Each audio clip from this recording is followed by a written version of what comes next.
The following is a presentation of iRacing.com motorsport simulations on LSRTV, the voice of sim racing.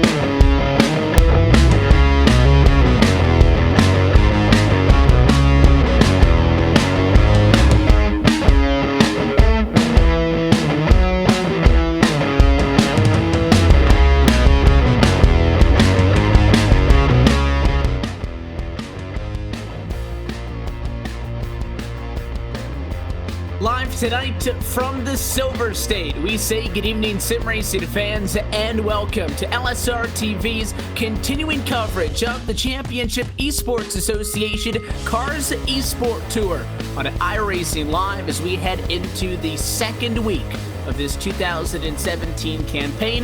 We're happy to join you live tonight from the Bullring at Las Vegas Motor Speedway as we welcome you into our LSRTV booth. Myself, Evan Pasoko, going to be joined topside by Austin Coop and James Pike tonight for the ride with you. And then, as always, downstairs, Cisco Scarbo's twisted and tweaking at aisles and bringing us to you as well. Coop, coming into this one, a very different kind of race to up compared to what we saw a couple of weeks ago from the New Smyrna Speedway. But the format remains the same. We have two 150-lap features in tonight's Bullring 300. Yeah, this is the first time we're going to be presenting this track to our audience here, so it'll be giving us a little bit of a chance to really get a chance to see what this track has to offer, especially for these guys. There's a lot of good racing going to be in the corners. On the straightaways, it's basically going to be who can get the best launch off the corners as you go really, really slow right there in turns number 1 and 2 and 3 and 4. Right there in the middle, it's basically going to be, again, that exit speed that's going to really propel yourself, and definitely expect a lot of similar guys to try and be up front. Christian Peterson, he did a good job at qualifying just the other night, and he got the pole, and he's also at the top of the practice chart right now as they're having final practice right now. And this is, to that point, James, one of the, in fact, I guess the newest asphalt short track on the iRacing surface. I am ashamed to say I have not driven here yet, considering the track's just down the road from me, but it is a fun little thing, and it is very much a Bullring, completely different from what we would be talking about at New Smyrna, and because the track's that much shorter, we do have a lot more laps on the board tonight. 150 laps, going to be the longest distance that we will see all season. A couple of the tracks going to take that many laps to get to distance. The Legends Oval at Kentucky down the road and Lanier. But this racetrack is completely different than what we were talking about 1 week ago. The shape of it's a little bit more unique, and of course the size, clock it in at 3/8 of a mile in distance, means that the lap time's very quick. Everybody up inside of the top 13. So top to bottom right now in the warm-up session, running sub 16-second lap times. Yeah, this is the newest short track on the iRacing surface. It's at least paved. You got all the dirt tracks that have come in. But no, this is a track that is so big to all of our local racers out west. And just about every series from the Southwest Tour, which is the late model series that comes here in real life, down. You look at U.S. Legends cars, their West Coast headquarters are in Las Vegas, so they'll run this track a million times. And all of the little tiny series that people use to build up to a national series ride, they all run here, so all your West Coast racers will know about this place. And yeah, it's a different track than what we saw at New Smyrna 2 weeks ago. Not as much banking, and I think most importantly here, you've got an arch back straightaway, just like you do at Chicagoland, and that changes the way you get into turn 3 as it's just a little bit different than what you'd find at your normal over, and it can change the way people approach this race, especially as we get through the course of a long green flag run.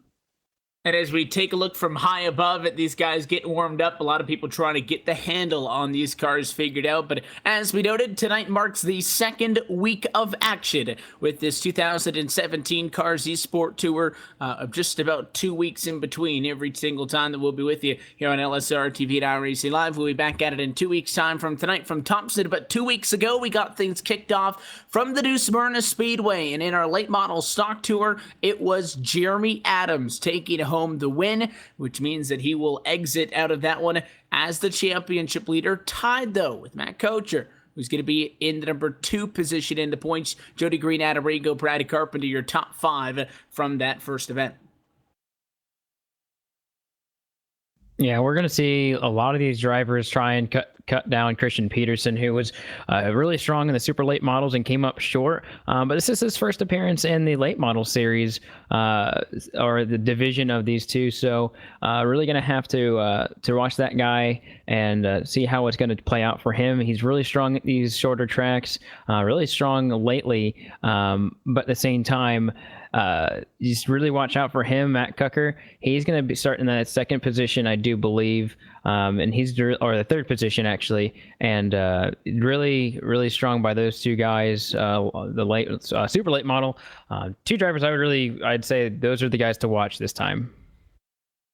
And it, of course, coming up, later on in the night as well, we will get to that super late model tour in just a little bit. But first, due up for our first set of 150 laps on the evening. And a couple more drivers on track right now than what we saw last week. So you got a little bit more tighter quarters action here from the Bullring and a little bit more drivers on track. But it's not by a lot, but these late model stocks just a little tad bit on the slower end, James, compared to what we'll see later on tonight, which is really only a factor when we start talking about the drivers who would be doing double duty. Yeah, and those drivers who are running double duty will have to adjust to that, just as you would in any racer that you'll see with the Cars eSport Tour. These late models have a little bit less power than you find in the supers. Engines aren't as big, aren't as strong, so lap times are going to be a little bit slower, and you kind of have to account for that. And at that point, I think it just kind of comes down to driver skill and racing skill and a little bit of experience too. But the best ones in this series, they'll find a way to adjust and make it happen. It goes without saying that qualifying has come to a close because that happened yesterday, but warm-up is now complete and we go trackside for the first of our two events in tonight's Bullring 300. Let's take a look at your LSRTV starting grid. Christian Peterson's number 23 gonna roll from pole position and will be joined on the front row by Jeremy Adams. Matt Cocker, Kyle Lavreau gonna roll from row number 2, 3rd and 4th position. Inside the top 5 just behind them, the 33 of Scott Naslund.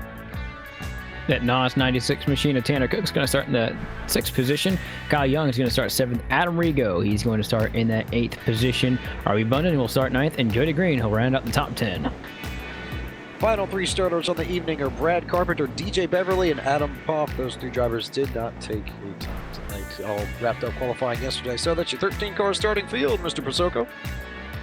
Let's talk a little bit more about this Bullring at the Las Vegas Motor Speedway. 150 laps due up for this one. Going to mean that as we head around this 0.375 mile, 3/8 of a mile track, going to be just a little bit over 56 miles total distance before the green flag drops tonight. And this Bullring obviously covered in with a little bit less banking as noted compared to what we saw 1 week ago, which may be the single biggest thing that we're going to have to look at as we take an eye on this one. That pace car is going to make the dive down to the pit lane this time through. We are ready to rock and roll in the desert. Happy that you're with us as always at LSRTV and iRacing Live. Pace car off and away. Field going to be in the hands of the number 23 Chevrolet of Christian Peterson. He'll bring the field at a quarter number 4. Green flag in the air, and we are underway.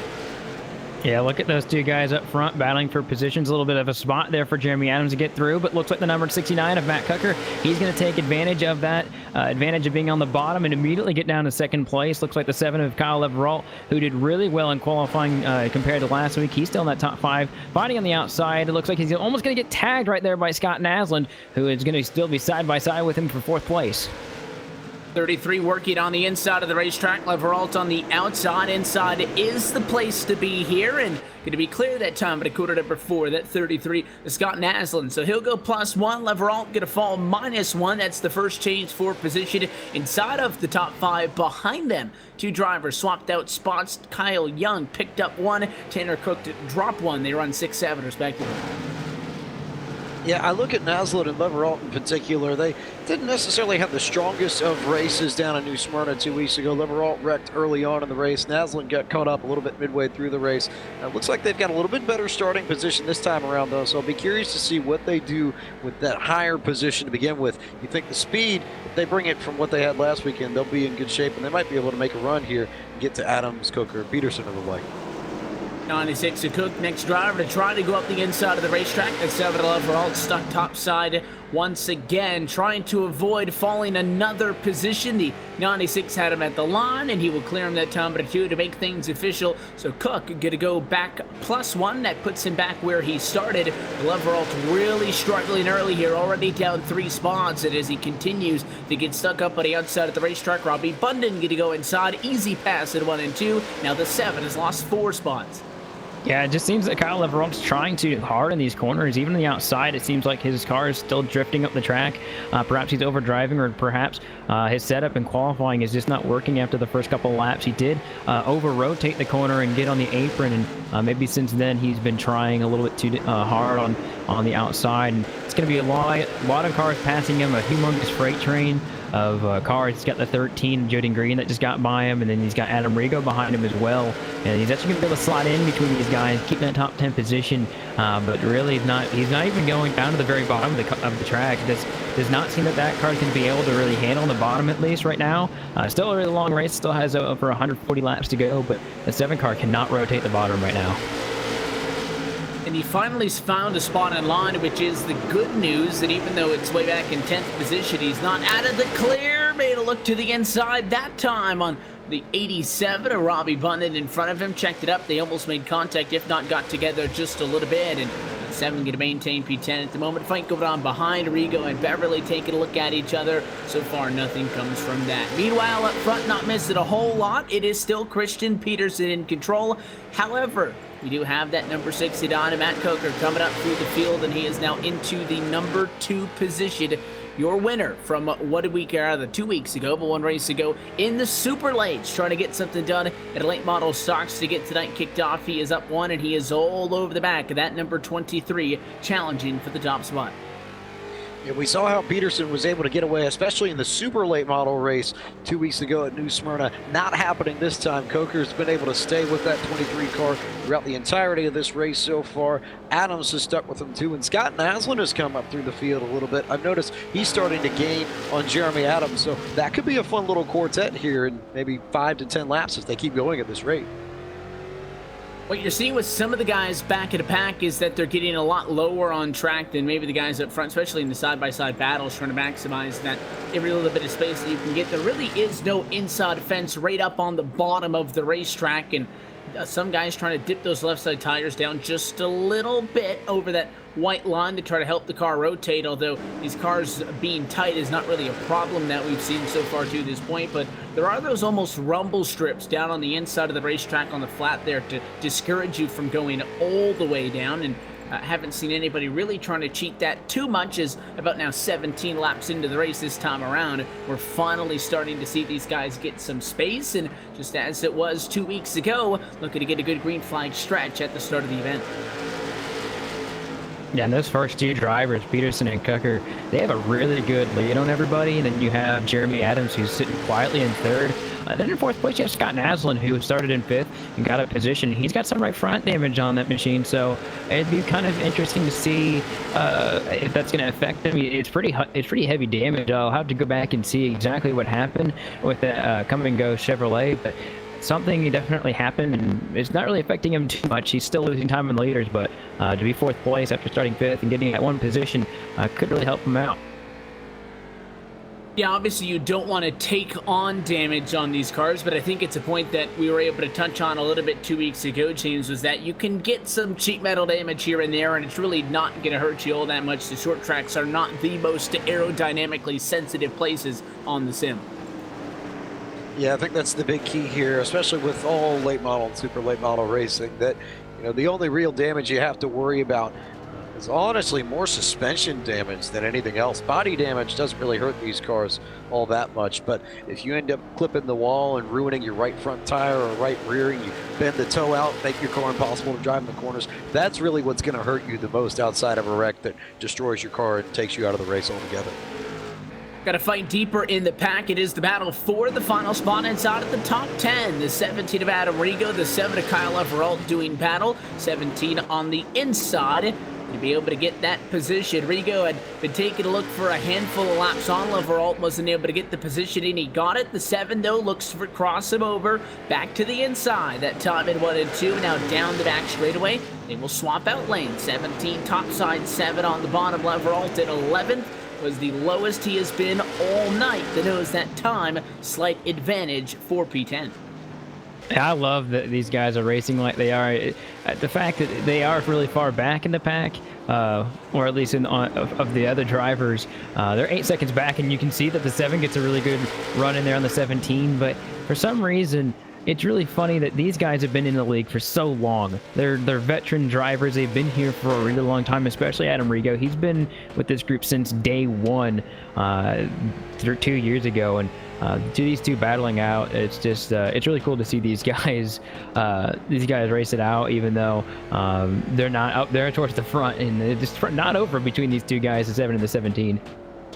Battle for the race lead still ongoing between Peterson and Cooker. Over the 69 machine hasn't been able to make up any additional gap, but now they're going to get up to some lap traffic. The one of Adam Poff going to do a good job that time. Whoa. Stayed high in 3 and 4, let the leaders go by, and really was not a factor in a battle for first and second. A little bit of a tight call with Jeremy Adams coming out of quarter number 4. Pinched up against the outside wall, but the 1 is going to be your first driver to lose lead lap status so far here tonight. And because the track is that much shorter, then lap traffic going to be that much more frequent. And if we get into a really long green flag stretch, could almost become basically intertwined with the lead lap battles for position, and that could be just a little bit of an extra element to deal with. If you can catch that guy like your race leaders did into the corner, Poff can go way up the banking, well out of the way. But the problem is, if you catch somebody going right into or right coming out of the corner, things can get a little bit tight. Don't really think it affected Peterson or Cocker's advantages at all. The gap still remains about the same for P1 and 2. Yeah, but it was a bit of a hairy moment for Jeremy Adams there. He caught Adam Poff right on corner exit, made it a little bit difficult to get through the corner. My thinking is, if you see anything like that, where the leader catches one of these lap cars on corner exit, or we have a battle towards the back of the field like what we just saw a few laps ago with Kyle Leveralt and Adam Rigo, if they're side by side, they're creating a blockade on the track, that could change the way the race shapes up at the front of the field as well. Adams is the first real big gap on track for the top 2. Top 2 have no doubt pulled away, and you can speculate all you want if, Cucker in the number 2 spot is taking it easy a little bit on Peterson, just trying to ride with him, or if he's really giving it his all and trying to get the move done now. But they have more or less stuck together, and they have pulled away. Once Adams lost that number 2 spot to Cucker, he's fallen back in 3rd, almost to the tune of about 1.5 seconds in 3rd. But the good news is he's got 1.5 seconds back to the driver in 4th. So Adams, you would think, is in a great spot to just kind of ride things out all by himself without that little bit of lap traffic that he had to deal with. Going to have our second driver fall off with the lead lap problems with DJ Beverly, the 14, down pit road for service, and it's going to cost him a handful of laps as we look to see if he gets back out on track. Yeah, and something that this league doesn't, we haven't really got the opportunity to talk about is that these guys aren't really allowed to come down and get tires. What they got is what they got, and they get unless they need to refuel for some odd reason, or they need to come get damaged. But it looks like we got a battle for the 4th position right here. 93 going under the 33. That's Scott Naslin and Kyle Young. Been watching this battle for the last few laps, and Kyle Young is going to make easy work of Scott Naslin right there, get him right off the corner exit of 2. And actually be able to pass him pretty quick. I do think that damage might be a small factor in that number 33's journey to the end of this race. Is we're going to get to lap 40 here this time by, and that 93, he's pretty fast. I don't know if you'll be able to catch any of these top guys, but that 93, keep watching him. He's got a late run car, and they could start to really spring into action here. Yeah, we're going to get a second look at that move for position number 4. It's not all bad for Scott Naslin, and I'm sure he would appreciate to be back up in 4th, but he's right back where he started in 5th, and obviously comfortably inside of the top 5, with 2 seconds or so back to Tanner Cook, who would be his next challenger running in 6th. But for Kyle Young, somebody who's been slowly picking away at things, didn't have all that impressive numbers in the warm-up session. He was slowest out of those who run top 8 on track right now. He was 9th in our warm-up session, qualified 7th yesterday, and has picked up spots all on his own over the course of a green flag run, race high P4 at the moment. Yeah, we saw Kyle Young have a pretty strong run in the middle of this race 2 weeks ago at New Smyrna. Had one of the fastest cars on track before he got caught up in an incident about 3/4 of the way through. So I'm not surprised to see that number 93 car coming up through the field again. And we'll just see if he can keep his nose clean this time and really start making a run towards the front of the field. I think the speed's there on the 93. He just needs to make use of these laps and click them off and get up there. Battle for the race lead, heating up once again. Peterson still has it, and Cocker still wants it. The 69, only about a half a car length off now. Taking a look to the inside, that time off in 3 and 4, not going to be able to get it. Just a few minutes away from the 1/3 marker in this one as we work lap now 45 of 150 in our late model stock tour race tonight from Las Vegas. Lap traffic coming up in front. Robbie Bundin, is this going to be a factor? Maybe can the 23 catch the 69 out, or vice versa? Gonna happen maybe this time around, if not the next time by. Can that Pennzoil machine get out of the way? Yeah, and Robbie Bundin is continuing to stay on the bottom, and it may be a little bit of a hindrance to that 23 of Christian Peterson. Just going to have to see. He is going to get out of the way this time, and it's going to allow both of these guys to come through. And it looked like Christian Peterson just made 2 mistakes that allowed that door to open up. Something that these guys are really, I'm noticing with both of them, is they are both going up the track so close to the wall where they actually both hit it one time. I think Cucker was just looking at the back bumper of the 23 and kind of just followed him in the wall a little bit, and they both slowed down relatively the same amount. So I'd say that Cucker, once again, this is kind of like a replay of last week's SLM race, where these guys were basically in the same positions and Cucker had a long run car. I do believe that the way, looking at that 69, he's been able to really rotate the corner a lot better, and I think he's just waiting for his chance to pounce on these guys. But also wanted to make note that DJ Beverly has been disqualified for actually coming down pit road and taking tires, so he will not be able to go back out there. Yeah, it was interesting because the 14 machine had to come down pit road at one point already, actually stopped shy of his box, and then took the tow back to pit road. It was strange because obviously there's not enough cars on the grid here tonight to fill up every single pit stall, James, so he stopped on the entrance to pit road, got down inside the wall, so didn't bring a caution flag and everything, but he then had to probably sit for about a minute or two, tow to the pit box. And I think if he didn't uncheck tires, once that clock had expired, I think it might have just automatically started giving him tires. Now, not a huge loss for DJ Beverly. Obviously, he would like to get back out there on the racetrack, and a DQ is going to mean his night is done, but he was already down in 13th out of 13 and multiple laps down when this happened. But that could be just a little bit of additional bad luck for Beverly that's going to put him out of this race. Yeah, bad luck, and I think in a case like that, you just have to make sure you cross your T's and dot your I's, rather. Make sure that you know the rules here, and there's a big emphasis on tire conservation and tire management in this series, just like you see in the regular Cars Tour. You don't see any real pit stops during the race for tires on the Cars Tour. The goal there is to try and teach drivers how to manage what they've got underneath them over the course of long green flag runs like the one you're seeing now. And I think it's nice to see that carried over to the series, but if you're one of these drivers, you have to know that you've got to uncheck that get tires box. You have to make sure you don't break the rules, because if you do, you end up in a spot like DJ is now. 1/3 distance now, 56 laps going to be complete next time by the start-finish line. It has been old Christian Peterson. He's 20 laps away from locking up most laps led. And again, there is no strategy that awaits to become unfolded. The only thing is maybe save tires and work it out through the course of a run, but there is no coming down, top it off on fuel, coming down and getting tires at some point. There are no tires down in the pit boxes. As we noted with Beverly, if race control does catch you coming down, getting tires, that'll be a black flag. It'll park you for the night. So basically, we get to watch Peterson and Cocker go at it all night long. Assuming that this thing can remain green, it is a 2-horse race at the moment. Lap traffic maybe gonna hurt the 69 here just a little bit. Kyle Leveralt, who started up in 4th, but it fell down a lot. And he opened a couple of laps of this race is trying to stay high, and it's cost him Matt Cocker a fair amount of time. 2 laps later, he'll get the pass done, but drops him back about a car length from the 23. Yeah, there's actually a slight bit of contact between the 69 and the 7 right there off the corner of number 2. And I'd say that, yeah, the momentum of the 69 definitely got hindered right there. But I'd say that he's able to get to the back bumper of him every single time he has something go on.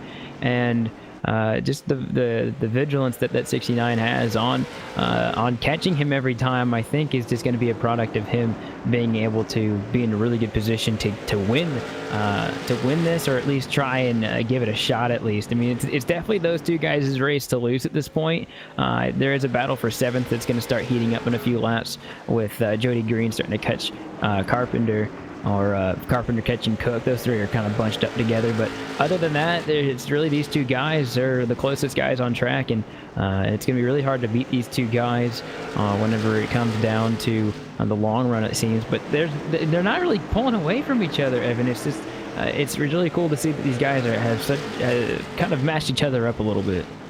Well, I think that's all you can ask for is, other than maybe having, 4 or 5 guys in a mix here late on long green flag stretches, I think you're lucky to see 2 drivers look relatively even. And the gap has grown just a little bit now to 0.5 of a second. Part of that because the 69 got held up with some of the lap traffic, and part of that because grazed the fence just that last time around. But they are still very much in touch with each other. I was just taking a look back to see what was going on with the 93 of Kyle Young, because remember, he was the one to make it a good amount of headway, picked up those 3 spots, got to 4th, and at that point was only 4 seconds back. But now you're starting to see, once you drop out at the top 3 guys, really starting to fall back. Kyle Young, since getting to 4th, has dropped off 3.1 seconds to your race leader, now 7.1 seconds off of the top spot. And Jeremy Adams is doing a pretty good job in 3rd. He's almost down to 3 seconds of a differential, which would be the biggest it's been all night. But Peterson and Kucker right now best on track, and you have to think maybe Peterson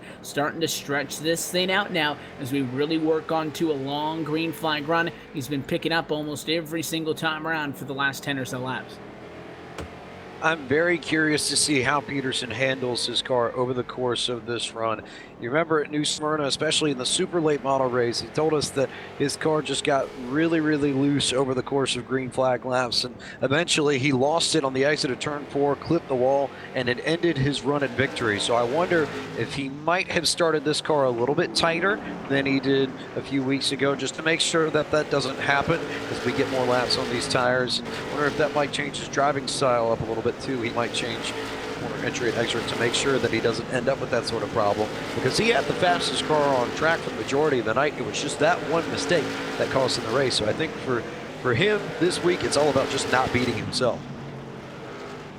Yeah, definitely don't want to make a mistake like that back-to-back. You have to think that that would be weighing on his mind, and maybe taking it just a little bit easier than he normally would, just to be a little bit extra precautious, which could hurt him in theory in the long run. But looking good right now for the top spot. Race leaders working to buy new lap traffic in Jody Green, the number 13 now. 1 lap down, that relieves 7 drivers on the lead lap. 4 drivers are down to 1 lap, but Adam Poff has been lapped a second time in 12th.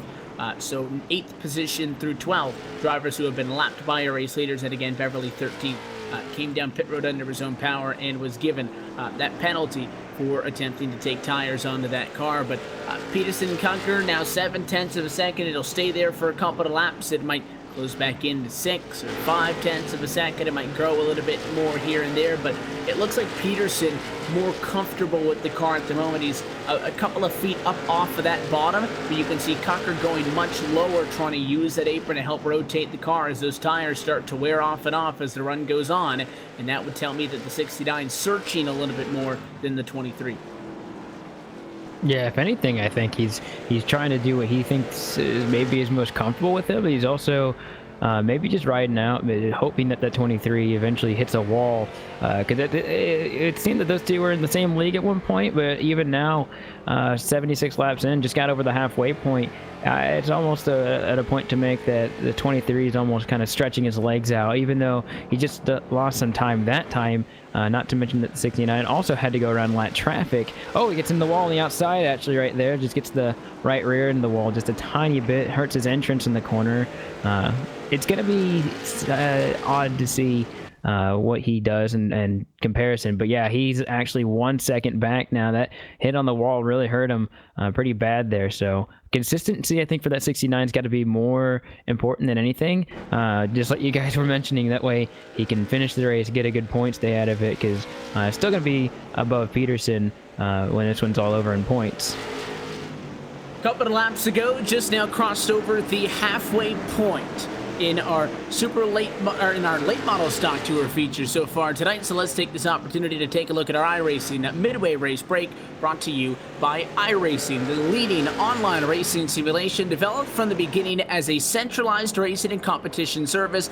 iRacing organizes, hosts, and officiates races on virtual tracks all around the world. In the fast-paced world of esports, iRacing is your one-stop shop for online racing with officially sanctioned racing from NASCAR, IndyCar, IMSA, World of Outlaws, and many more. Now with 80 laps complete at a 150, Christian Peterson works the biggest gap he has had all night to the tune of 1.2 seconds over second place runner Matt Cocker. Jerry Adams slowly starting to lose touch with the guys up front, 3.5 seconds back in third, but started this race up in P2. Kyle Young is coming down to the pit lane from the number 4 position. Meanwhile, inside of the top 5 is Scott Naslin. Sixth place, last car on the lead lap is Tanner Cook. Then you got Brandon Carpenter in 7th. Jody Green is 1 lap down, still in 8th place. 9th place, Adam Rigo, and Kyle Everalt. He is in that 10th position. 11th belongs to the 87 of Robbie Bunden. 12th is the number 1 car of Adam Paul, 3 laps down, and DJ Beverly, we've already mentioned, disqualified earlier for taking tires in this race, currently runs in the 13th place.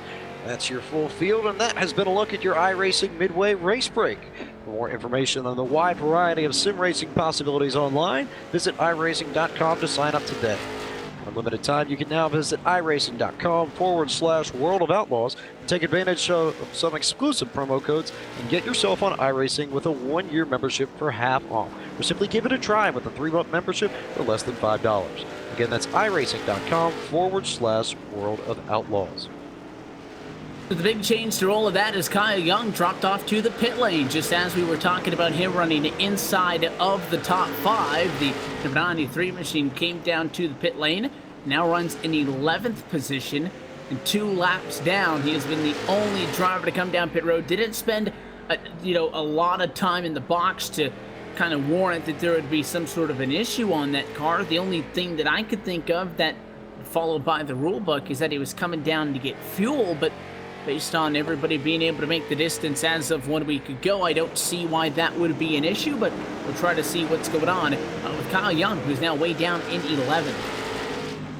Yeah, I'd say that was definitely it, because whenever he came down to pit road, didn't have to talk to anybody. Saw that car actually getting lower on the track as it was in the stall, so definitely was getting fuel. That's a real big bummer that he was hoping for a caution, basically waited to the last possible second to come down pit road and get that car fueled. So as we close in on 50 laps to go in our late model stock tour featured tonight for the Bullring at Las Vegas Motor Speedway, we'll take this opportunity to step aside for a brief moment. We'll go LSRTV non-stop so you don't miss a moment of the action. It has been all Christian Peterson so far, looking to cap things off tonight after having a good car 2 weeks ago but not being able to wrap things up. He has led all 91 laps to this point. You're watching LSRTV's continuing coverage of the Cars eSport Tour on iRacing Live. Plenty more to come from Las Vegas when we come back.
Welcome back live to LSRTV's continuing coverage of the Championship eSport Association's Cars eSport Tour on iRacing Live, working at now lap 101 in our Bullring 300, a second race on this 2017 campaign. And it was the driver who had a good car 2 weeks ago but wasn't able to close things out in our super late model race that right now has been dominating the late model stock tour event. Through 2/3 now, it is a 1.4 second advantage to Christian Peterson, who has been leading the way since the start of this one. And as they run right now, Coop setting up to take home $20 in this one. Yeah, you get about $70 purse per race, so the top 10 gets some sort of money, which is really the big bummer when you talk about Kyle Young having to come down pit road for his issues, is that he's no longer in a race paying position, being 11 to 2 laps down. Of course, I'm sure he's going to try and hunt down Robbie Bunden for that last position, but he's got quite a ways to go. Robbie Bunden is he's coming down turn 1, and the 93 is all the way back in turns number 4. So you have to imagine that this 87 has not been strong today, but the 93 has, and maybe in 40 laps he may be able to catch him for it. And as you're watching, Robbie Bunden eventually is going to get passed here by the 89 to get that 89 another spot on the track. It's not going to be for position, but Jeremy Adams really been really consistent, just has not been able to get these guys up front. He's continuing to fall off this pace, but I have a feeling that we're going to go down to 3 cars on the lead lap here as they're going to inch up on Scott Naslund.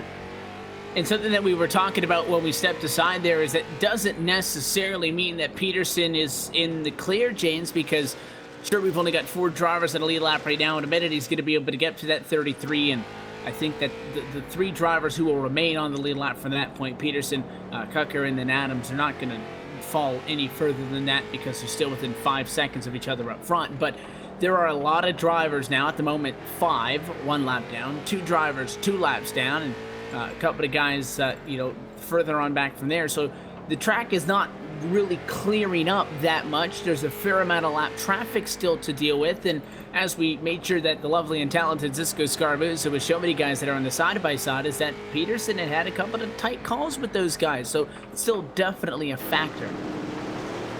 I think that's always been one of the trickiest aspects of short track racing. When you get long runs and you're up at the front of the field, you want to try and develop some sort of rhythm for the green flag run, just like you would on one of the 1.5 miles or the super speedways if you can. But it's really, really hard to do that in a short track because you don't have a lot of space. You come up on lap traffic really quickly. So, it's maybe, 5, 10, 15 laps in between lap traffic cars that you pass. And if you're Peterson, you have to stay on your toes really for a good chunk of the rest of the laps remaining. You can't just kind of settle in. You have to make sure that you pick your spots and you go the right way and get around these lap cars as quickly and I think more importantly as efficiently as possible without damaging his car and tearing it up just off of contact with a lap car that he was trying to pass. Talking about all these stats, well, coverage of the Cars eSport Tour is brought to you by Joel Real Timing, the official timing software of LSRTV. Whether you spend your time on the sim behind the wheel, on the pit box, or from the spotter stand, JRT is your go-to software for iRacing timing and scoring analytics. You can get yourself a basic download or get the pro version today at joel-real-timing.com. Speaking of timing, 15.5 seconds behind, or about 0.3 of a second in front, is Scott Naslund compared to our race leader, Christian Peterson. He's going to catch up to the 33 in the next handful of laps and put him a lap down, and not really expecting the 33 to put up much of a fight for that spot. Obviously, he would enjoy being able to stay on the lead lap as long as he could if the caution flag were to come out, but he has about a half a track advantage, maybe, probably right at about a half a track advantage, actually, over Tanner Cook, who's behind him in 5th, so just kind of pulling over and getting out of the way I don't think would hurt the 33 much.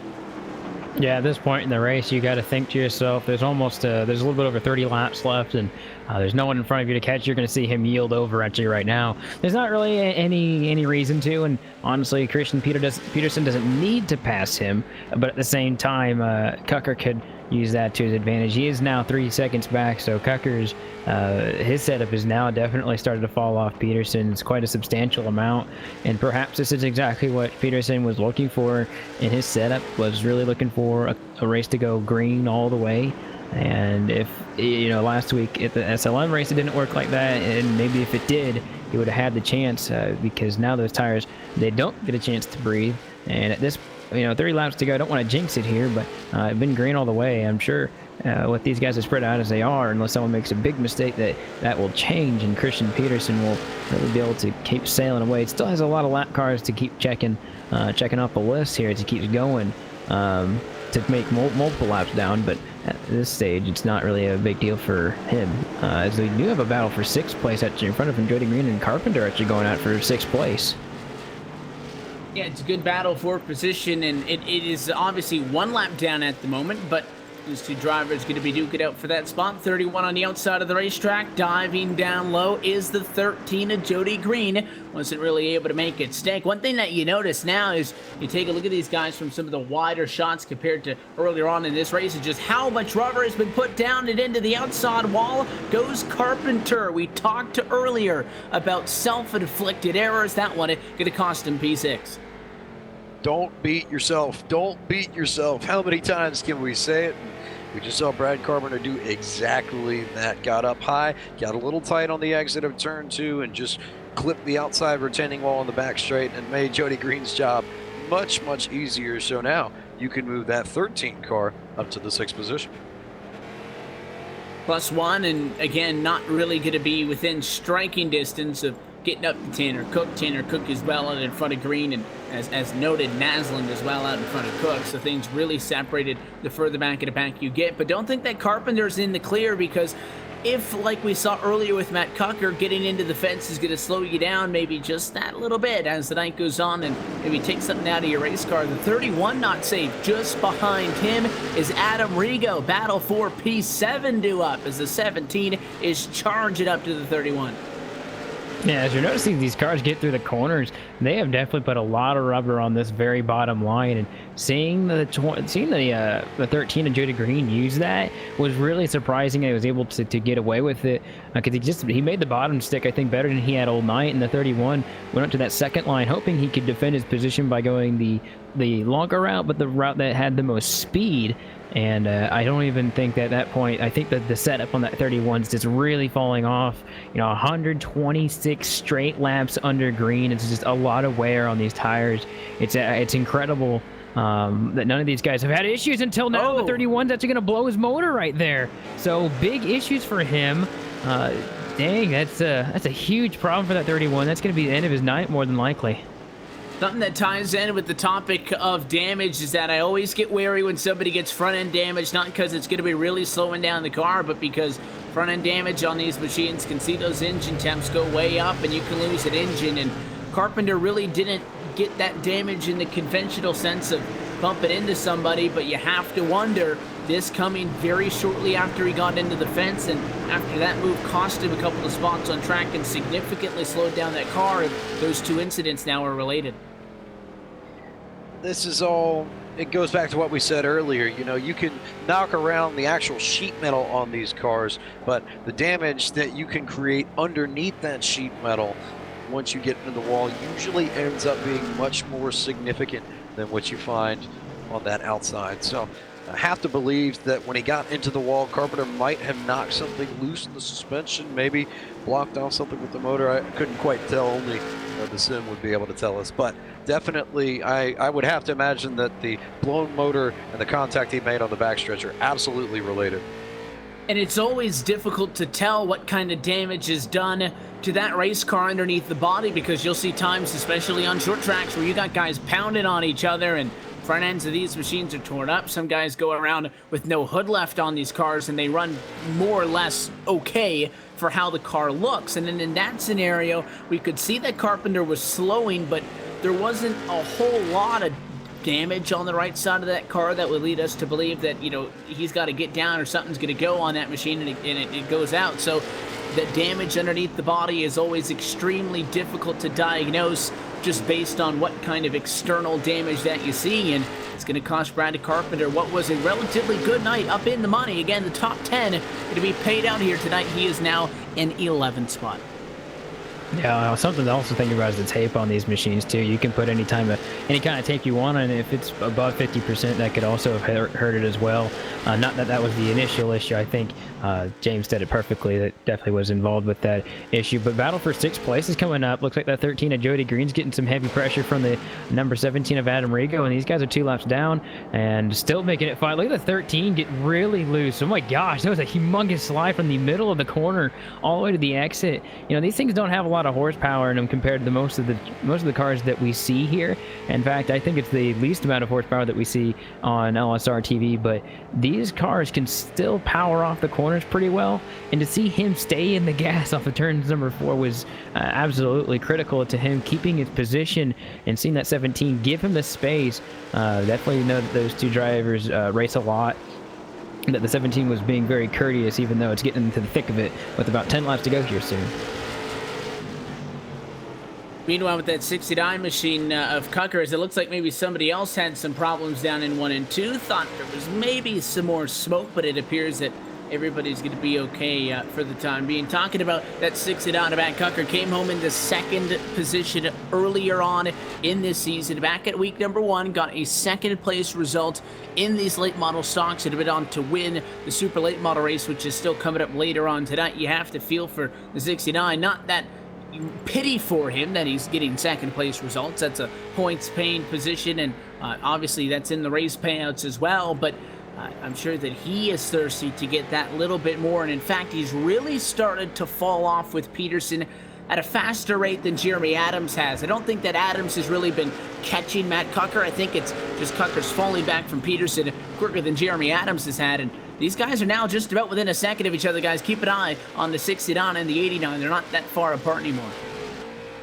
You're only down to a little bit over a second, so makes you wonder if Coker might have pushed the car somewhere in the middle of this run, and you're starting to see him pay for that now as we get towards the end of it here. Not too many laps left, but might be a chance for Jeremy Adams to make something happen if Coker slides back a little bit more.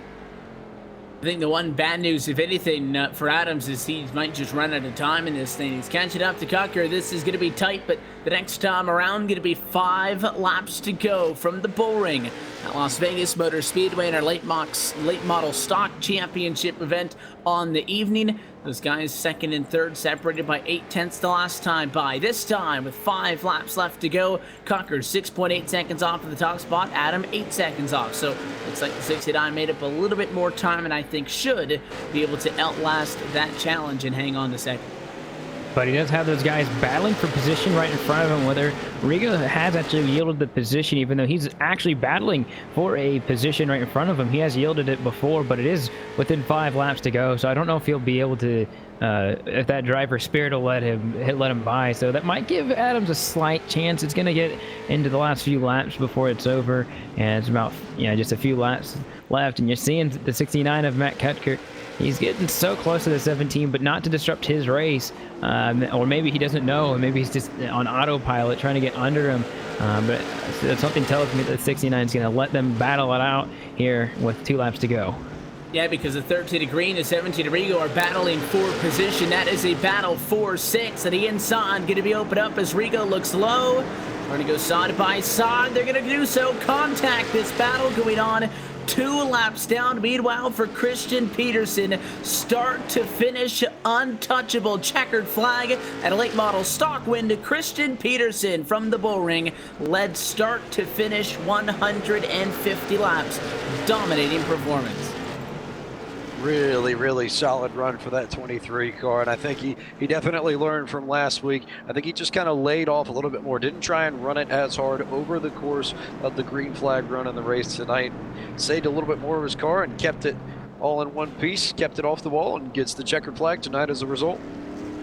And in that battle that we were trying to keep an eye on, but had to talk about Peterson there at the end to give him his kudos, as he celebrates on the front straightaway, and rightfully so. Absolutely controlled this thing for the drop of the green flag. Didn't give anybody else a shot.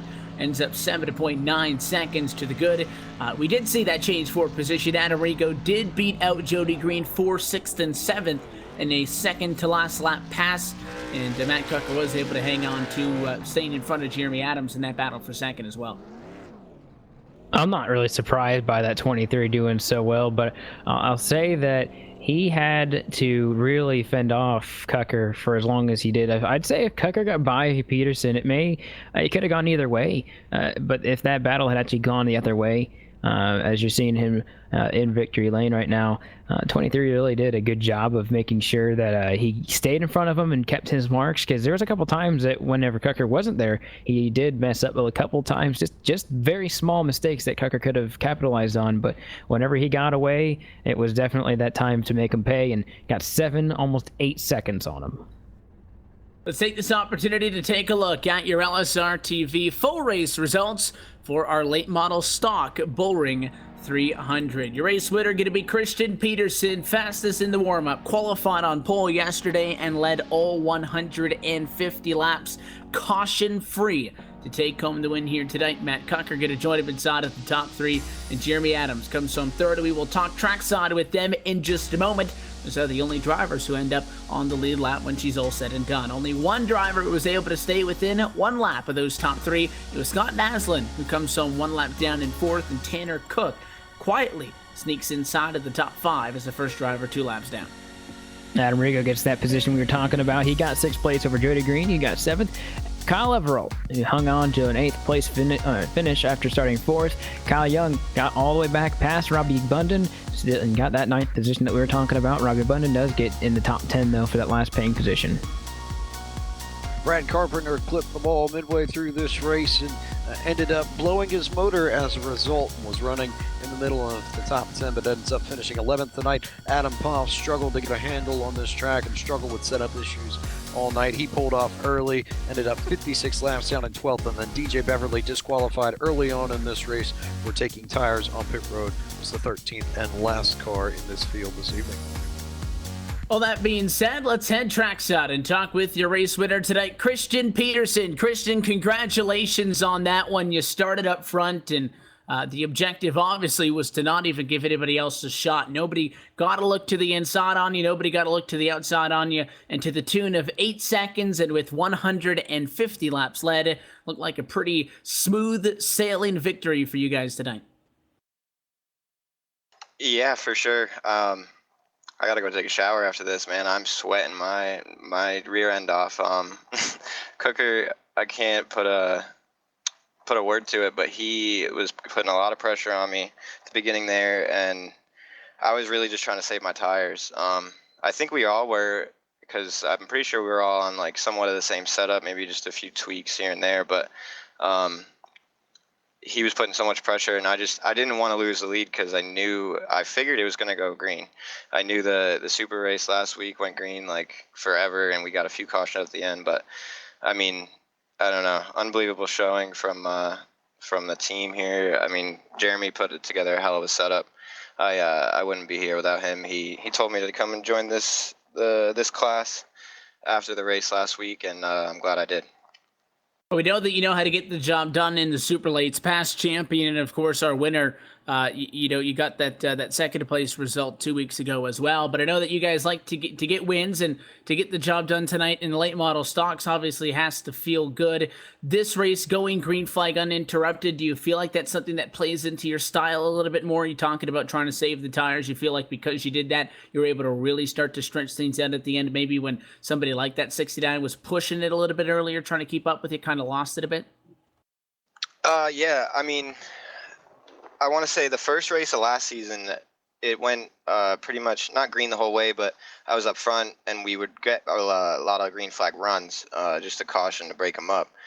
And I was really good there, and then like throughout the rest of the season, there was a lot of cautions in most every race, so there wasn't really a chance for me to get going on a green flag run. But I mean, we still came out with the championship. We didn't get in victory lane, but we came out with the championship, which is obviously the main goal. So that was good, but just real happy to get in victory lane. Again, I can't thank Jeremy enough for the work on the setup. I know I just made a couple little tweaks, and I kind of figured this track would be it would be a struggle for some people because it's so new, and it's tricky to get around. You kind of gotta, I don't know, you kind of gotta finesse it, and you don't have to go as fast as you think you do to be fast here.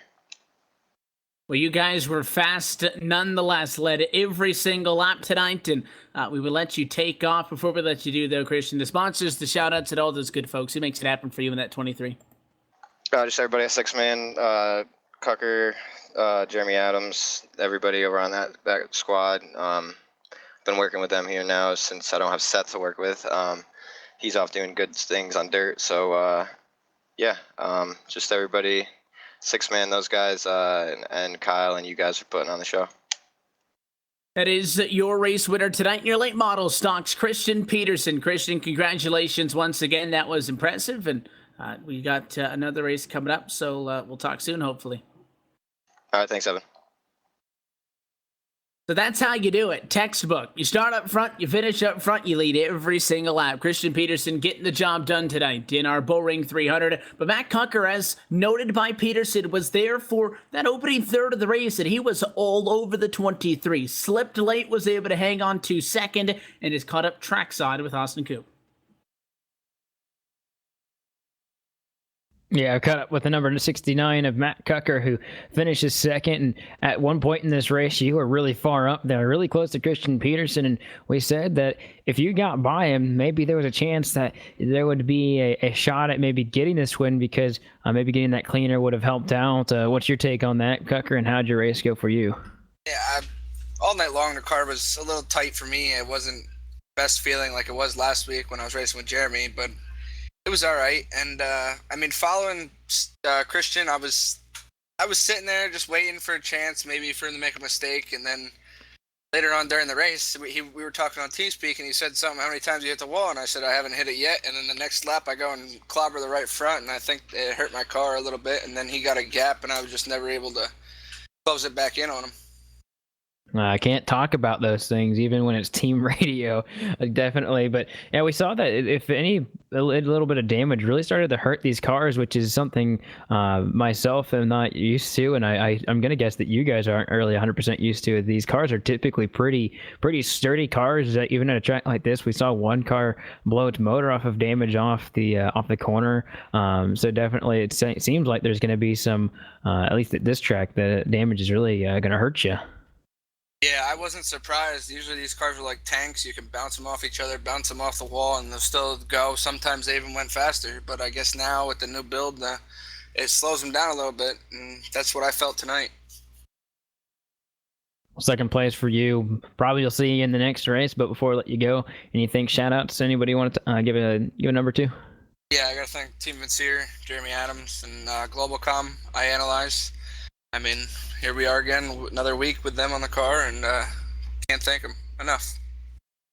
There you have it, Matt Cucker, second place position, and he does, I do believe you will be getting in that super late model soon and doing another 150 laps. Yes, I will. All right, there you have it. There he is. And now we'll go down the road, pit road, just a little bit. We'll get to the number 89 of Jamie Adams, and he's been caught up with James Pike. Found my way to the 89 pit of Jeremy Adams. And Jeremy, just a solid third all night long. You finished there too.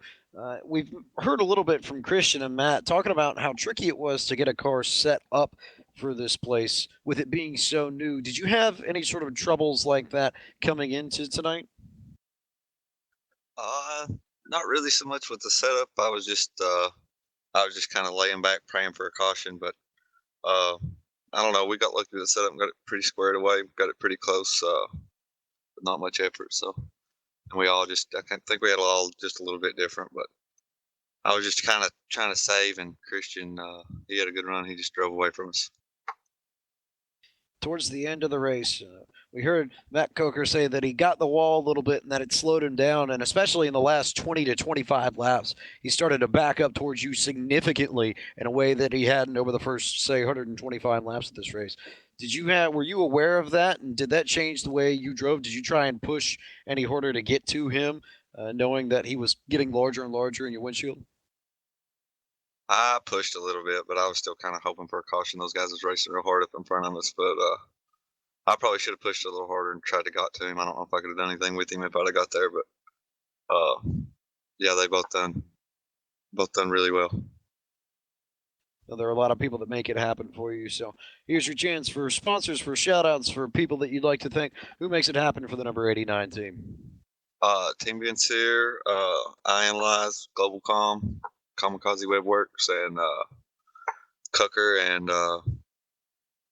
Peterson, and I think Naslin and Carpenter all helped us with the setup this week. So appreciate everybody's help.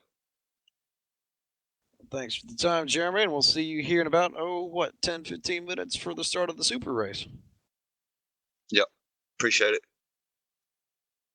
There's Jeremy Adams for you. That's your top three, Evan. And with that, I figure it might be time to take a little bit of break and get set up here for the second race of two this evening. Yes, sir. We're going to crank up the horsepower just a little bit and do the dance once more. Christian Peterson is your winner tonight in our super late in our late model stock tour. I'm getting ahead of myself here, but the super late model tour coming up next. We've got 150 more laps on the board for the Bullring at Las Vegas Motor Speedway. So as those cars get set to hit the track, we will take this opportunity to step aside. We will be right back in just a moment. You're watching the Championship Esports Association Cars eSport Tour on LSRTV, the voice of sim racing.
As we come back live to the Bullring at Las Vegas Motor Speedway, we are now complete with tonight's late model stock tour event. Christian Peterson getting the job done. And if you're just tuning in with us, it is time for race number 2, the Super Late Model Tour. Get set to head trackside for their second race on 2017. This is the Championship Esports Association Cars eSport Tour on LSRTV and iRacing Live. Evan Pasoko, Austin Coop, James Pike, topside with you as Cisco Scar moves to downstairs. Guys, let's talk about Super Late Models. After our opening race 2 weeks ago for New Smyrna Speedway, it was Matt Cucker who got the job done. But much like when we were talking about those late model stock points earlier in the night, is tied for the championship lead. Christian Peterson and he are tied for the top spot in the points with Dwight Beverly, Kyle Young, and John Allett inside of the top 5 after one race.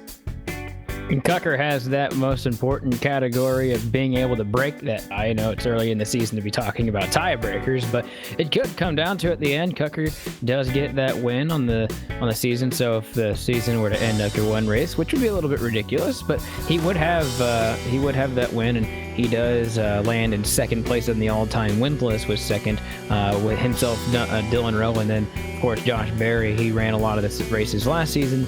He is in the lead with the all-time wins list, which I have a feeling will be broken by the end of the season with the dominance that we've seen from Cucker and Christian Peterson so far in the season from both divisions, but especially with the super late models. But definitely something to talk about, that win category is the tiebreaker. And then of course those other couple guys, Dwight Beverly, Young, and Allett. I'm not going to see Allett in the field. Actually, he's in second place right now on the warm-up list, and he's definitely putting a big dent on these guys' parade. And still a little bit too early to start talking championship because it is a 12-race season, going through, Thompson, Bristol, Kentucky, Martinsville, Concord, Five Flags, Lanier, Concord again, and Sobo, plus one track still to be determined. Plenty of time for these guys to start to sort that thing out, but something that is a factor week in and week out, and we were touching on it just a little bit in that first race on the night, James, is that there are weekly payouts. There is obviously an overall championship payout, over $1,000 per division at the end of the season. But there's a $75 race purse every single week in and week out, in the top 10 fighting for that in this one too. Yeah, you get 20 if you win, 15 for second, 10 for third, fourth place through eighth gets $5, and then the rest of your top 10 get $2.50 per race. And obviously those numbers go up a little bit for the full season championship prize fund, but we'll worry about that as we get closer to the fall and we get closer to the season finale in October. But yeah, you can definitely save that up for a little bit, and I don't know, maybe go get yourself a meal or two or something. I know a lot of these guys are going to be hungry, and I imagine if Christian Peterson ends up being as thirsty after this race as he probably would have been after last race with the amount he said he sweated, probably a nice 32-ounce drink somewhere in there too. Well, he's going to have to get right back on it. Let's take this opportunity to go trackside, take a look at your LSRTV starting grid for our super late models. Christian Peterson started on pole earlier tonight, led every single of the 150 laps to go on to get the job done. He will start once again from pole position, and doubled up with him on the front row, the driver who he beat over second place, Matt Cucker, will roll from second. Those drivers running in positions opposite compared to what they finished 2 weeks ago. Cucker got the win, Peterson came home in second. We've got John Allett, Kyle Lavralt, they'll start from third and fourth respectively back on row number 2. Kyle Young hoping he got enough fuel in the car this time, P5. Yeah, being that sixth position on the outside row of number 3 is going to be Scott Austin, and then Tanner Cook is going to start in that 7th position right there in the middle again. Mike Laniarelli is going to start in the 8th position. Jody Green will start 9th, and Jeremy Adams, he'll start in that 10th position. The 87 of Robbie Bunden will start from 11th this evening. And Brad Carpenter will look to rebound from his late model forays just a few laps ago. Will be starting in 12th. Then DJ Beverly and Daniel Pope II rounding out your field of 14 cars this evening. Look top to bottom at our LSRTV starting grid. Nothing has changed since we went last race here at the Bullring. Only difference is this is a new session, so the rubber that was put down from those late model stocks not on track. It is going to be a fresh racetrack for these guys to tackle. We're set to go for the second 150 lapper on the evening. Christian Peterson going to come at a quarter 4. green flag in the air, and we are underway for super late models from Las Vegas. Peterson, not the best jump, but he will get clear at a turn number 2 as the battle goes on behind for third, but a caution flag is out. Robbie Bundon got turned around right there in turns number 1, and it appears that maybe he got a little bit of a tap from behind from the 14 of DJ Beverly that turned him around. And remember, those guys were fighting pretty hard at the very beginning or the very end of the last race. So no cautions last race, and then we get a caution the very first lap of the second race. Well, super late models are a different car. Some of these guys may not have enjoyed too much riding around for 150 some odd laps outside of the top 10, trying to get a little bit more than they could bite off on the opening lap of this one. And good news out of that, if anything, is Bundon goes around, maybe just kiss the inside fence, but nothing that's going to cause damage on the 87 machine. He'll be ready to rock and roll. Yeah, that was just more of a byproduct of everybody being bunched together at the start of a race than anything. And especially when you're all tied up that together and you're not running all that fast compared to some of the larger tracks here on the sim, you're not really going to end up with that much damage unless you get turned straight into the wall, which was not the case there. He kind of slid into it, Bundon. So should be okay. Just get that car cleaned up a little bit, buffed off, and should be all right when we stack and re-rack and restart this race. Curious maybe how much the poor start that Christian Peterson had might have affected all of that, because again, 23 was clear by the time they got to the backstretch. It wasn't a big deal, but on the green flag he was not really up on it compared to the 69 of Kucker. In fact, the 69 technically beat him to the start-finish line, but 23 was able to get the race lead from him, so maybe a little bit of an accordion effect. Check guys up down low. Yeah, on the first initial green flag, these guys have to go on the iRacing green flag. So definitely went a lot later, and the 69 actually got a really good jump on him right there as they're getting doubled up, getting re-racked, just like James said, and with a quick caution, they're ready to go again. Yep, pace car gonna dive right back down this time. 5 laps gonna be complete. 150. Now, though, different restart box rules. The field in the hands of the 23. Peterson can restart when he wants. There he goes. American Ethanol green flag. 2 car lengths to the positive that time with a good jump. I think that he definitely decided to go a little bit earlier. He waited and restarted at about the last possible moment on that first go. Definitely took the jump a little bit earlier this time around and ended up playing it a lot safer too. He's got a little bit of a bumper's length on Coker, and then you've got Olette, who's managed to slide into third already. Yeah, talk about guys trying to swap out positions earlier on in this race. Kyle Young up +1. He started 5th. He runs at 4th. Took a spot away from Kyle Everalt. We saw that 7 really struggle at the start of that late model stock event. Fell down to 11th position after starting in 4th, just as he did in this race. But the 7's been able to find a spot in line, looking a lot more comfortable at the moment. In fact, we're single file top to bottom. Yeah, this front 2, though, Kucker and Peterson, we've seen them race together 3 races in a row if you count both divisions, just like this. 1, 2, and man, have they ever been closer than they were last race. Literally, bumper to bumper, if you can count it. And that 23 and 69, they are very, very close. And remember, they said that they worked together, but I don't think that stops either of them from trying as hard as they can. Looks like the 69 is going to have a bumper on the very bottom. He's going to try and go for the lead here. Didn't even try that last time. He's going to have him off the corner and has a great exit, even though the 23 went up the track. New leader is that number 69 of Matt Kucker.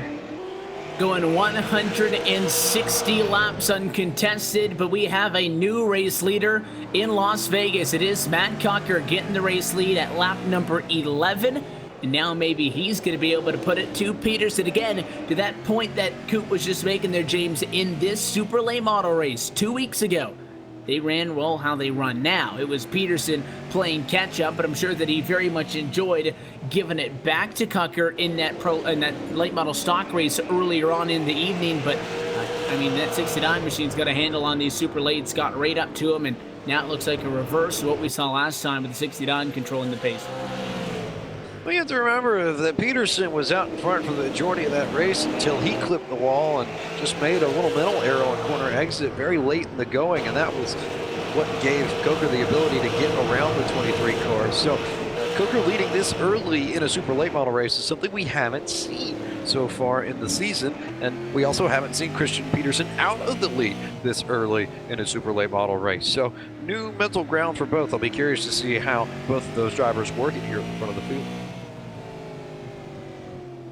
Scanning throughout the track, the 7 Kyle Everalt is in trouble once again, and he has the number 29 machine coming up the inside. That's just after Carpenter and Pope and Adams and Cook have passed him since we last checked in, and I had last talked about the 7, saying that he looked a lot more comfortable, found a spotted line, running single file than he did in that first race, but for the second consecutive race here tonight from the Bullring, that 7 Kyle Everalt is going to start in 4th and fall outside at the top 10 before we complete 20 laps. Yeah, when he's on the bottom line, he really rocks and rolls in this car, but it seems that no one's really giving him a break at all.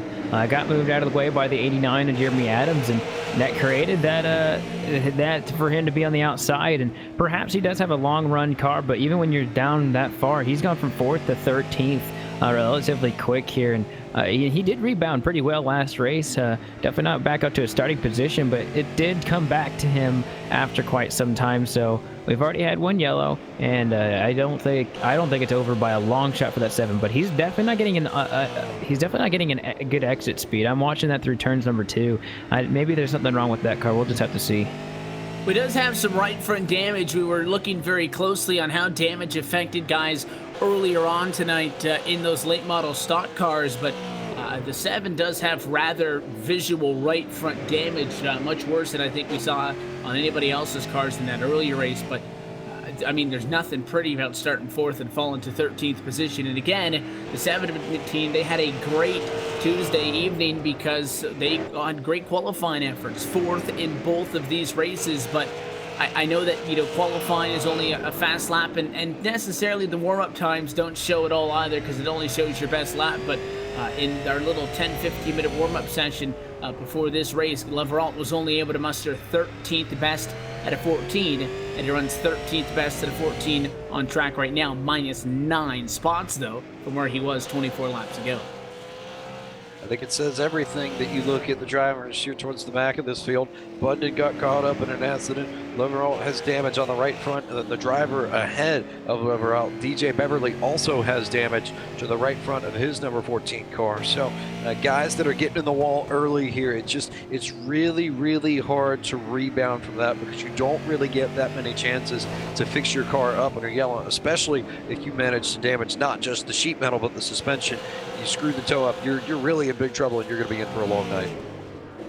And you can't really get cars fixed either when you're on the short tracks. The 14 machine of Beverly hit the fence again a couple of laps ago, because on some of the bigger, the more intermediate tracks, bigger than a mile in length, we'll see people with damage come down pit road as caution flags occur over the night and slowly get that damage fixed. And it's really not a big loss, because they'll put on fresh tires, they'll be at the back. A, you don't get tires in this series, so if you're coming down pit road, you don't want to be down pit road. And B, even if we get a caution flag so far tonight, the last race and this one combined only 1 yellow through nearly 180 laps of contest. So you can't be coming down on the ring. But problems in 4 with a 31 machine. Yeah, 29's around as well, and these leaders are going to be coming around. Looks like Leveralt's going to get some luck and pass some of these guys, but 31 of Brad Carpenter saw that one come off turns number 4. Looks like Carpenter let him go on the outside, and then, I don't know, maybe it just looked like he got tight, but it's kind of an odd one. Just accelerated off the corner and ran right into him.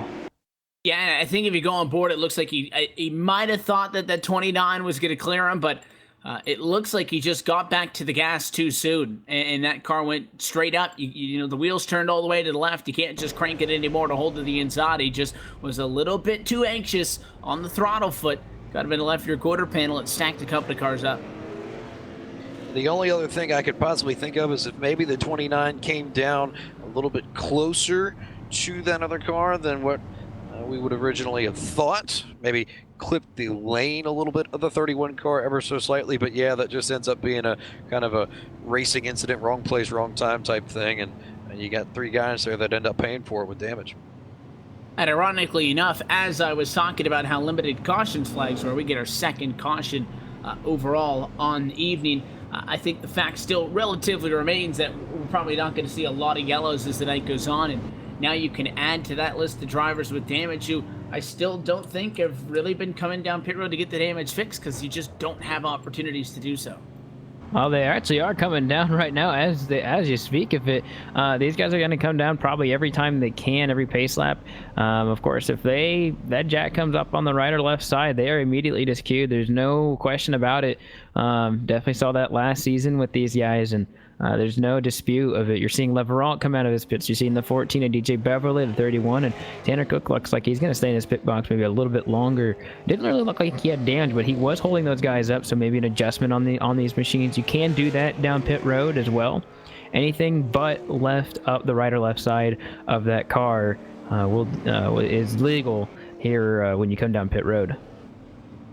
Some guys in, some guys out, and you know, for somebody like a Robbie Bundon, who didn't necessarily have the greatest of nights earlier, he's already 2 laps down in 14th position. Not really the start that he was looking for.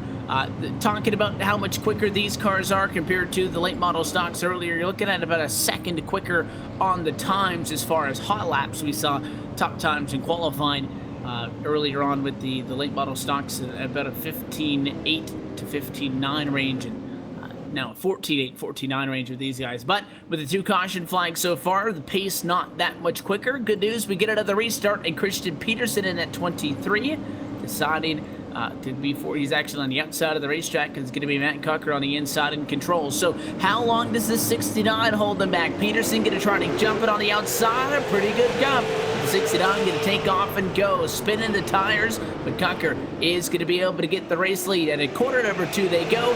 Do we see a challenge for second? Peterson not giving it up as Ouellette took a peek.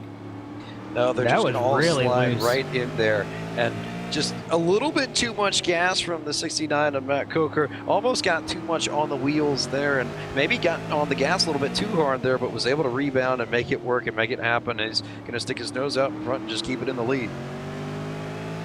There's not been any point tonight where it is, you know, except for I think the opening 7 laps of that first race, where it has not been Peterson and Cucker occupying the first and second positions on the racetrack. Cucker started 3rd for that first one, but was able to make his way up and take over the number 2 spot and hold that through. But right now he is out in front. Peterson 2nd, Ouellette 3rd, Young in 4th, and Scott Austin inside of the top 5.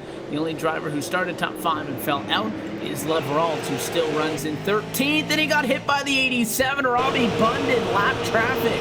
Contact that time at 3. 87 locked him up to avoid a big mess. Yeah, that's not terribly common at these short tracks, even when you're talking about lap traffic, so definitely probably something they'll talk about after the race is over. But these guys are actually starting to get pretty strung out in a pretty nice and orderly line. It's not going to stay that way forever. Look at the 14 of DJ Beverly, and has a 31 of Brad Carpenter right behind him, who just was involved in that wreck. And that 31 car still looks pretty on fire here even right now. And then behind him, Tanner Cook, he's definitely had something going on with this car on the exits of these. Maybe he's lost some power, because I don't think that 96 is really coming off the corner. He was holding up some guys earlier as well, so the guys behind him, the 29 of Ianarelli, is definitely not exactly thrilled with the fact that the 96 is still there, but he's got to try and keep a hold of his position. It's right in front of him. 31 is going to get right by the 14. Yeah, that swap for position going to be amongst 8th and 9th position. And Beverly actually going to fall now at an additional spot down to 10th. Carpenter picking up a position as well. 13 drivers scored on the lead lap right now. Nobody door to door. There's a couple of groups starting to form up. The top 2 trying to pull away. You've got 3rd and 4th. Ouellette and Young nice and tight together. 5th and 6th. Scott Austin, Daniel Pope the 2nd, tight as well. But you're seeing these guys find places in line, but there are a lot of drivers with a little bit of damage and a good amount of drivers with a fair amount of damage, and that makes up basically the whole second half of the field after about 2 big pileups. Those pileups really changed the complexion of that back, and you can see, I think especially with Beverly's car, that thing I think is crabbing down the front straightaway a little bit more than some of the rest of these cars. So looks like he might have gotten the worst end of those incidents early on. I think it could be a struggle for him to make things happen. But up towards the front of the field, I'm watching this battle between Alston and Pope and Adams all kind of bunched together right there. Nobody really all that much faster than one another. So could be a matter of an accidental chrome horn, or just a slip up or mistake by one of these 3 guys that changes the running order in that part of the field. Yeah, that's why you just want to keep yourself within striking distance. You might not be as quick, but if you can keep that guy within about a second or so, they make a mistake, they get up into the fence, which has happened for a handful of drivers so far tonight. You can be there to capitalize on it. How about Daniel Pope II, though? He is all over Scott Austin. Thought about going to the inside the last time in 3 and 4. Didn't commit, but he's sticking the nose in there, taking another peek. This time at corner 2, does he throw it in this time? 05 not wanting to, but that's one way to make some space. Pope gonna make the move for P5. More or less just kind of scared him into it. Gave him a little bit of nudge at the end, but definitely the 05 got really hot in that corner, and that's going to allow Jeremy Adams to get under him as well. Small mistakes going to add up to 2 passes, maybe 3 if Jody Green can get there, but I don't think that number 13 machine's going to be able to get there in time. Look at the slide that the number 89 puts on it. Really wants to go. That guy's from 10th to 6th. Now, not our biggest mover, Daniel Pope, is up 11 spots, right? Or 9 spots, I should say. I need to count better. 9 spots there to 5th place, which is definitely the biggest mover we see right now, and that's a huge move for many of these guys. It's just seen him get really loose off the corner. He's still in that top 5 position, but Jeremy Adams is coming. Yeah, and again, you're not going to get all the spots at once. Kyle Young is somebody who did a good job on the last run, pick up a couple of spots here and there as the night goes on. But Pope, though, not in the clear. Caution flying, going to fly behind these guys, though. It's issues in turn 2 with the number 29 machine. Looking to see what happened here. Looks like there was just contact in turn 3 between Mike Iannarelli, and I believe that might have been DJ Beverly behind him. Just overdrove the corner a little bit, did the 14, and 29 was just kind of there. He had nowhere to go and got turned around. And we know that, Beverly working with some damage on that car. I had noted off of the restart that he nearly got into, I think at that time, Kyle Everalt in a battle that really wasn't a battle for position. And it's a second little bit of contact. That time 14 going to send somebody around, and the caution flag comes out once again. We'll take a quick opportunity to step aside under the caution flag. Matt Tucker, your race leader through 55 laps of super late model action from Las Vegas.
We're back live at the Las Vegas Motor Speedway. Lights just now back out on top of the iRacing.com official pace car, which means another restart due up about 17 laps away. When we go green for the halfway point tonight, going to be 58 laps complete of 150 in our super late model feature tonight, the Bullring 300. Pace car down and away. The 69 machine has basically 3/4 of this 3 and 4 part of the racetrack to take us back under green. When does he decide to go? It'll be a late one, a little bit of tire spin, but he gets the job done. Green flag flies for Matt Tucker. He'll be able to get the race lead. Challenge for second from Ouellette, going to come up short that time in 1 and 2, but keeps the pressure on second, trying to do something.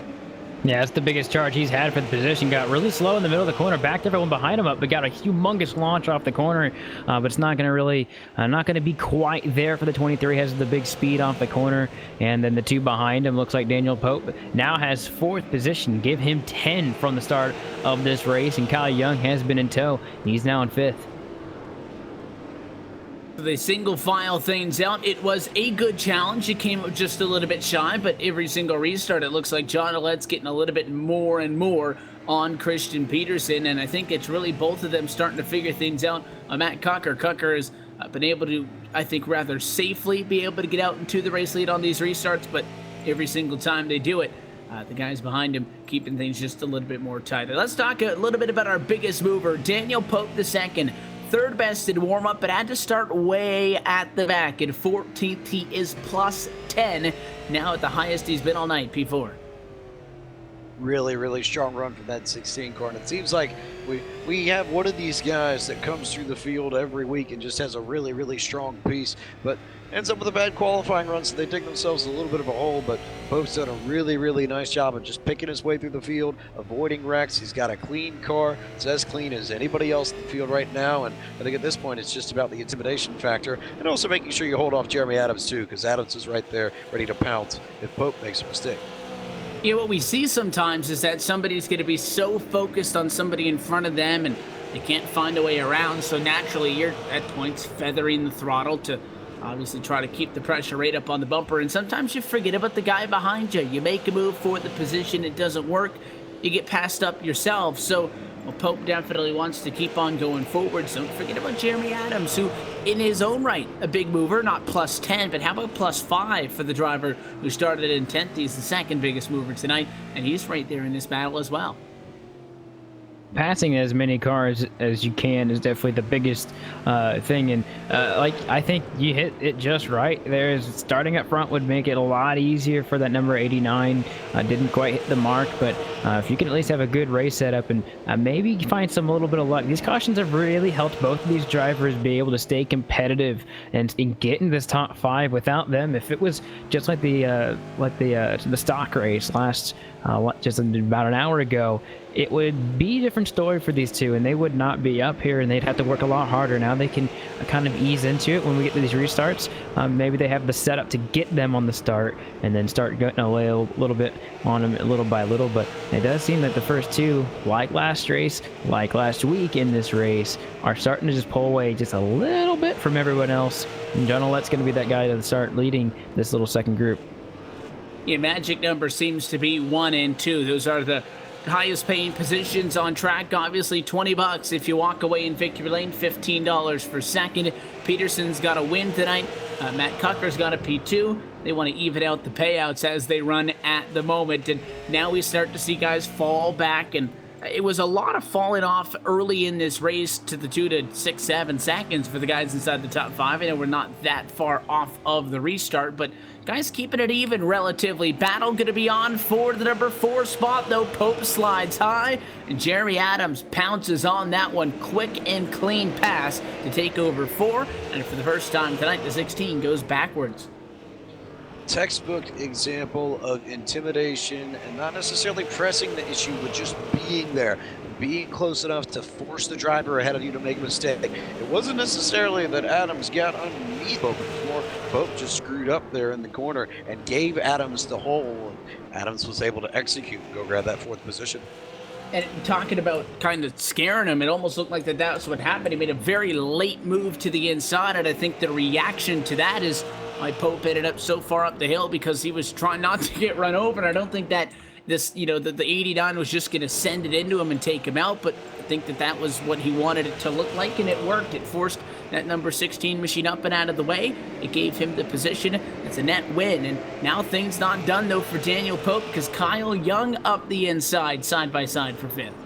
And Pope's had the opportunity to come down on the 93 of Kyle Young, and it just appears that he didn't necessarily want to chop his nose off as we come about halfway. And Pope had the room, but it just never seemed like his car wanted to stay down there. It seemed like maybe since he got past, he's been maybe a little bit more aggressive, trying to get more speed. And we heard it from Christian Peterson. This is a track that kind of drives itself, and the harder you drive, it may seem that the harder you drive, it may not actually work out as well as you think, letting the car just kind of get into the corner, roll itself, and it may just drive easier, as he still has another driver looking to get him. And that 16 was really strong earlier on, and maybe it's just starting to fall off here a little soon. Just like that, we're past the halfway point once again in our second race on tonight's Bullring 300. So let's take this opportunity to look at our iRacing midway race break brought to you by iRacing, the leading online racing simulation developed from the beginning as a centralized racing and competition service. iRacing organizes, hosts, and officiates races on virtual tracks all around the world. In the fast-paced world of esports, iRacing is your one-stop shop for online racing with officially sanctioned action from NASCAR, IndyCar, IMSA, World of Outlaws, and many more. Matt Cocker started second, wasted no time inside of the top 11 laps of this race to get over to the race lead, and he has not fallen back since. He leads by 0.2 of a second to Christian Peterson, who was your pole sitter running in second. John Alette started third. He runs there now, but it's far from the story. The 81 has been up in the mix, and he's under fire from Jeremy Adams, who runs behind him, up 6 positions in the number 4 spot. Kyle Young has been able to get a position from Daniel Pope back inside the top 5 where he started. And speaking of Daniel Pope, he is in that 6th position, falling back just a little bit here in the middle of this race. Scott Austin is back down 1 position as well, and Tanner Cook also down 1 position. Those guys are 7th and 8th respectively. Jody Green still in 9th from where he started. DJ Beverly up a couple positions and is now in 10th. The rest of the drivers have been caught up in incidents earlier today. Brad Carpenter got hurt in an earlier incident, currently runs in the 11th spot. Same can be said for Mike Iannarelli, who currently runs 12th. Has been spun around twice tonight. Then Kyle Reveralt and Robbie Bundan running 13th and 14th, 4 laps and 6 laps down respectively. They've been down pit road multiple times to try and fix the damage on their cars. But a look at your iRacing midway race break. For more information on the wide variety of sim racing possibilities online, you can visit iRacing.com and sign up today. And for a limited time, you can go to iRacing.com/World of Outlaws and take advantage of some exclusive promo codes. You can get yourself a 1-year iRacing membership for half off, or if you just want to give it a chance, you can get a 3-month membership to try things out for less than $5. Again, that is a limited time only. Get it done today. That's iRacing.com/World of Outlaws. Guys, almost at the 50 to go marker in this one. The battle for the race lead is on. Peterson to the inside. Can't get it done that time, but is much closer at this stage in the race than it was vice versa in the earlier event. Oh yeah, and I'll tell you that bump, man, probably a lot more than it does now. And you're looking at him in the 69. He's not at the very bottom of the track, which is opposite of the last race. He was definitely a lot better at the very bottom of the track, right where you kind of would think anyone would really want to be, where that's where the speed is. It's where you rotate better. But look, he's off the bottom just enough for Christian Peterson to almost get a nose. He's right there at the start in the middle of the corners, and he's going to stick a nose in again. It's really close. I don't know if he's going to be able to get him, but they're side by side. He's got the nose right in there. Right in the corner number 3, he's got him right there in the center. Not very often tonight has somebody gotten to the inside and I mean really gotten to positioning, not just got a nose there and not been able to get the job done. So Matt Cocker on the outside of the racetrack is doing a fantastic job trying to make this last as long as he can. But finally, Christian Peterson back to the point at 57 laps to go. Lap 94. So here we go. This to me is very interesting because this is not too far off the equivalent spot in the race at New Smyrna where Peterson lost the lead off of a mistake. So has he learned from that first race? Has he learned from riding behind Coker and trying to figure out what his line is like, what his car is like over the course of a long green flag run? How can you take the mistakes that you've made and the experience that you gained and turn that into results? That's the question we have to ask Peterson here as we close in on lap 100. And things are really starting to pick up from this point on. Not only is this battle for the race lead far from over, because now that 69 Cocker is going to have an opportunity to trail that number 23 of Peterson, maybe try to figure something out and give him a go back at it to re-challenge for the top spot. But that battle for third still very much a thing, by the way, with Ouellette and Adams. The 89 not being as aggressive as we've seen some people go for position. Guy kind of just quietly sitting about that car length off. The difference between third and fourth the last time by was just 0.2 of a second, but first and second, and then third and fourth, 2 battles on the racetrack, and another good fight a little bit deeper back, 8th, 9th, and 10th, with Beverly, Carpenter, and company all the way really through 10th and 11th position fighting. And as we're watching this battle, do you want to make a note that Daniel Pope has ended the night? He's gone behind the wall, and his night's over. I'm not clear on what the issue was. He came down pit road in the middle of the run, and perhaps he was getting overheated or needed gas. I would say not the latter of the two, because gas wouldn't be an issue with as many cautions. You can come down during those, and he never did. So possibly another overheating issue. Gonna have to get a little bit on that. But look at these leaders. They're fighting through some lap traffic as those guys are trying to fight for position, and those guys are trying to fight for the lead.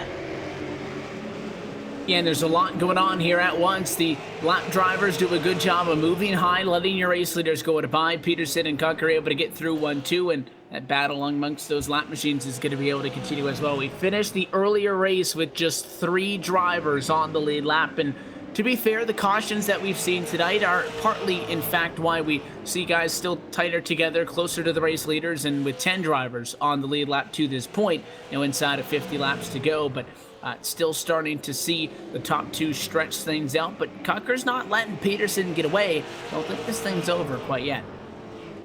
Really, really tight stuff here, in a tight battle back for third and fourth between John Ouellette and Jeremy Adams, too. Here comes Adams now to the inside underneath Ouellette, so that should be a pass that gets completed. And the charge for Jeremy Adams up through this field started 10th, now up to the 3rd position. So a big, big drive for Jeremy Adams, running incidentally right where he finished the late model stock tour portion of our evening some hour-ish ago. There's going to be a lot of lap traffic, and it's going to happen really soon. I know that, we saw Tanner Cook, who is fighting with Kyle Leveralt, but it's not for position. Leveralt is 6 laps down. Cook is now 1 lap down after they both moved up to let Peterson and Cook around him, but they were still relatively fighting. You've got the 69 all over the 23. And we're going to catch up to these lap cars maybe with about 30 laps to go, and that is a 4-way battle for position.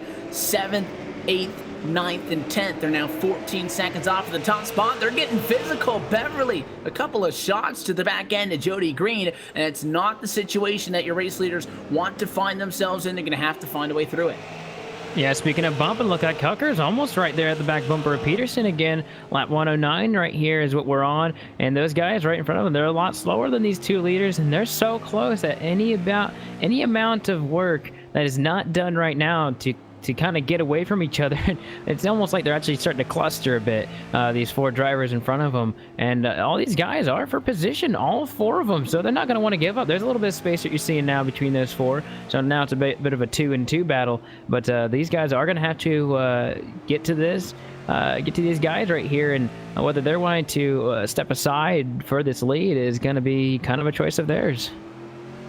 And if they don't, your race leaders are obviously quicker than them as they run right now. But if they don't just move and get out of the way, then we're in a tricky spot, because are they going to force their way through? They obviously can't really battle for position behind those guys. And even if they decide to do that, you're going to have guys from 3rd and 4th start closing in. So that's when things get really dicey, when you got race leaders forcing the issue with lap cars. And I know that the easy answer would be to tell the lap cars to move, but they're fighting for not only the right to stay on the lead lap, but obviously for position as well.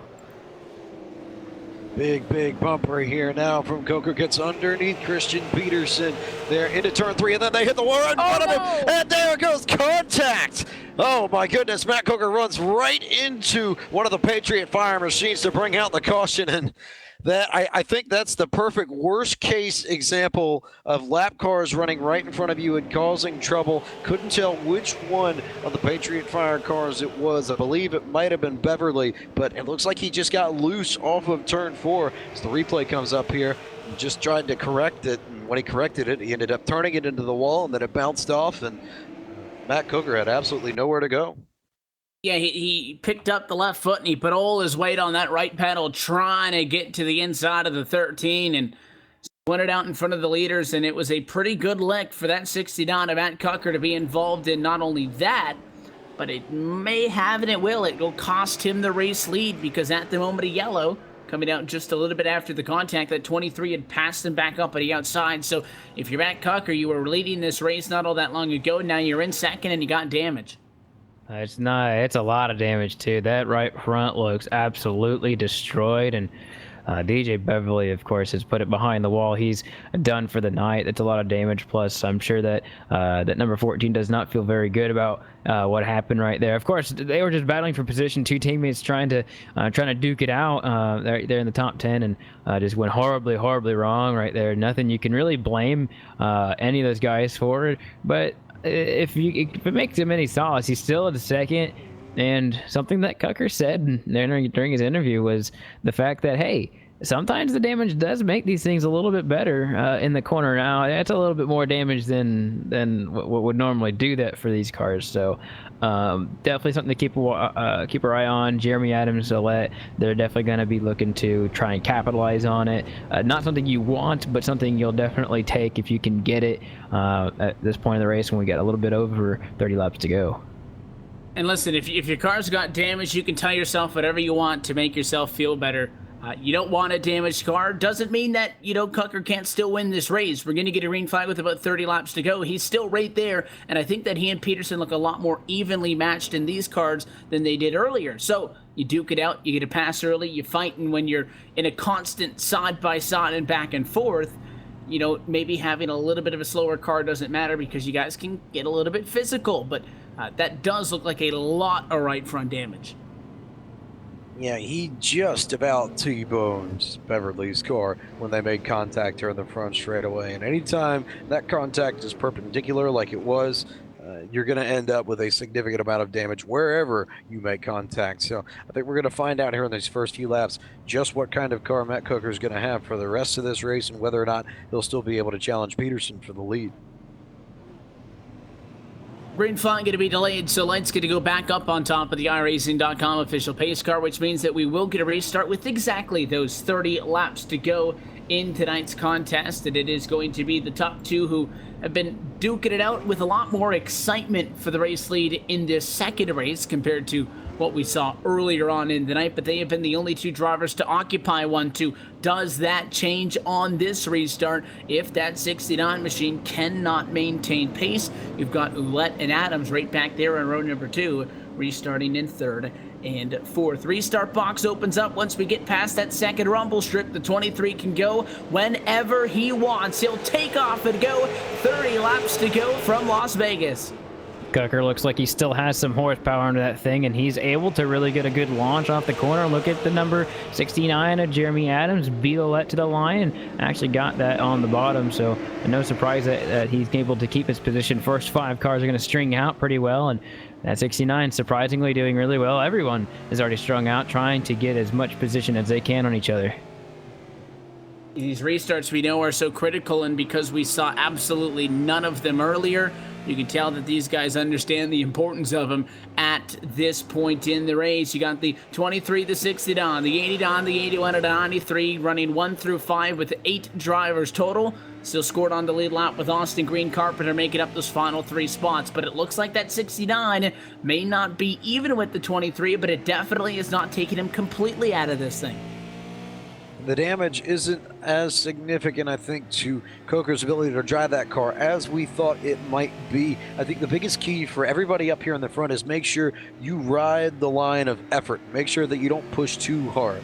And make sure that you don't push too soft either. You don't want to let them get away from you, but you don't want to overdrive a corner and cost yourself half a second. We nearly saw Jeremy Adams do that in turn 1 a lap ago. Got in there really deep and had to slide up the track, and it cost him a little bit. So I definitely want to make sure you're pressing at the right amount, but that's a very fine balance that you have to take. And here comes Coker underneath Peterson for the lead in 3 and 4. He will challenge for the top spot, and if that 69 can get through, does maybe Jeremy Adams jump onto that opening and look to the inside as well? Side by side for the race lead at 23 laps to go, and despite the damage, Matt Cucker gets the job done, and behind him first time tonight, Jeremy Adams up to second. What a surprise from that 89 to go from 10th to 2nd right now. And that 89 looks really strong. Probably the best he's been all night in comparison to everybody else. And I'd say he might be able to get the nose underneath him. And we might have another lead chance before this one's all over. He still has the bumper on him. He's going to be in the very bottom of the track. They may touch right out of turns number 2, but it's going to be door to door, nose to nose right here in turn number 3. As 89 and Jeremy Adams look like they have a huge advantage here coming into turns number 4. And he's going to get the lead at the stripe. Yeah, the 89, his car doesn't look like it came just off of the trailer, but he does have a little bit less damage than the 69. And how about coming out of nowhere? Jeremy Adams started this race in 10th position. It has been all about Cocker. It has been all about Peterson, but new race leader, 20 laps to go. It's that 89 machine of Jeremy Adams. Jeremy Adams with a big run tonight. Now here comes Matt Coker coming underneath Peterson again, gets the crossover move on the back straightaway to get second position back. Meanwhile, John Ouellette's taking advantage of this, and he's closed up maybe about 2 or 3 car lengths up where he was maybe 2 or 3 laps ago. So he's close to the rear bumper of Peterson, all getting hairy now at the front of the field, and we're under 20 laps to go. Almost at the point of no return. Can that number 69 do anything with Adams? And the good news for Jeremy Adams is that Peterson makes another move for second, and then Coker makes another move for second, and they continue to fight amongst themselves. The 89 is going to be able to pull away, but he's opened up 4/10 of a second, going to be 5 this time by. That's a lot of time to make up inside of 20 laps to go.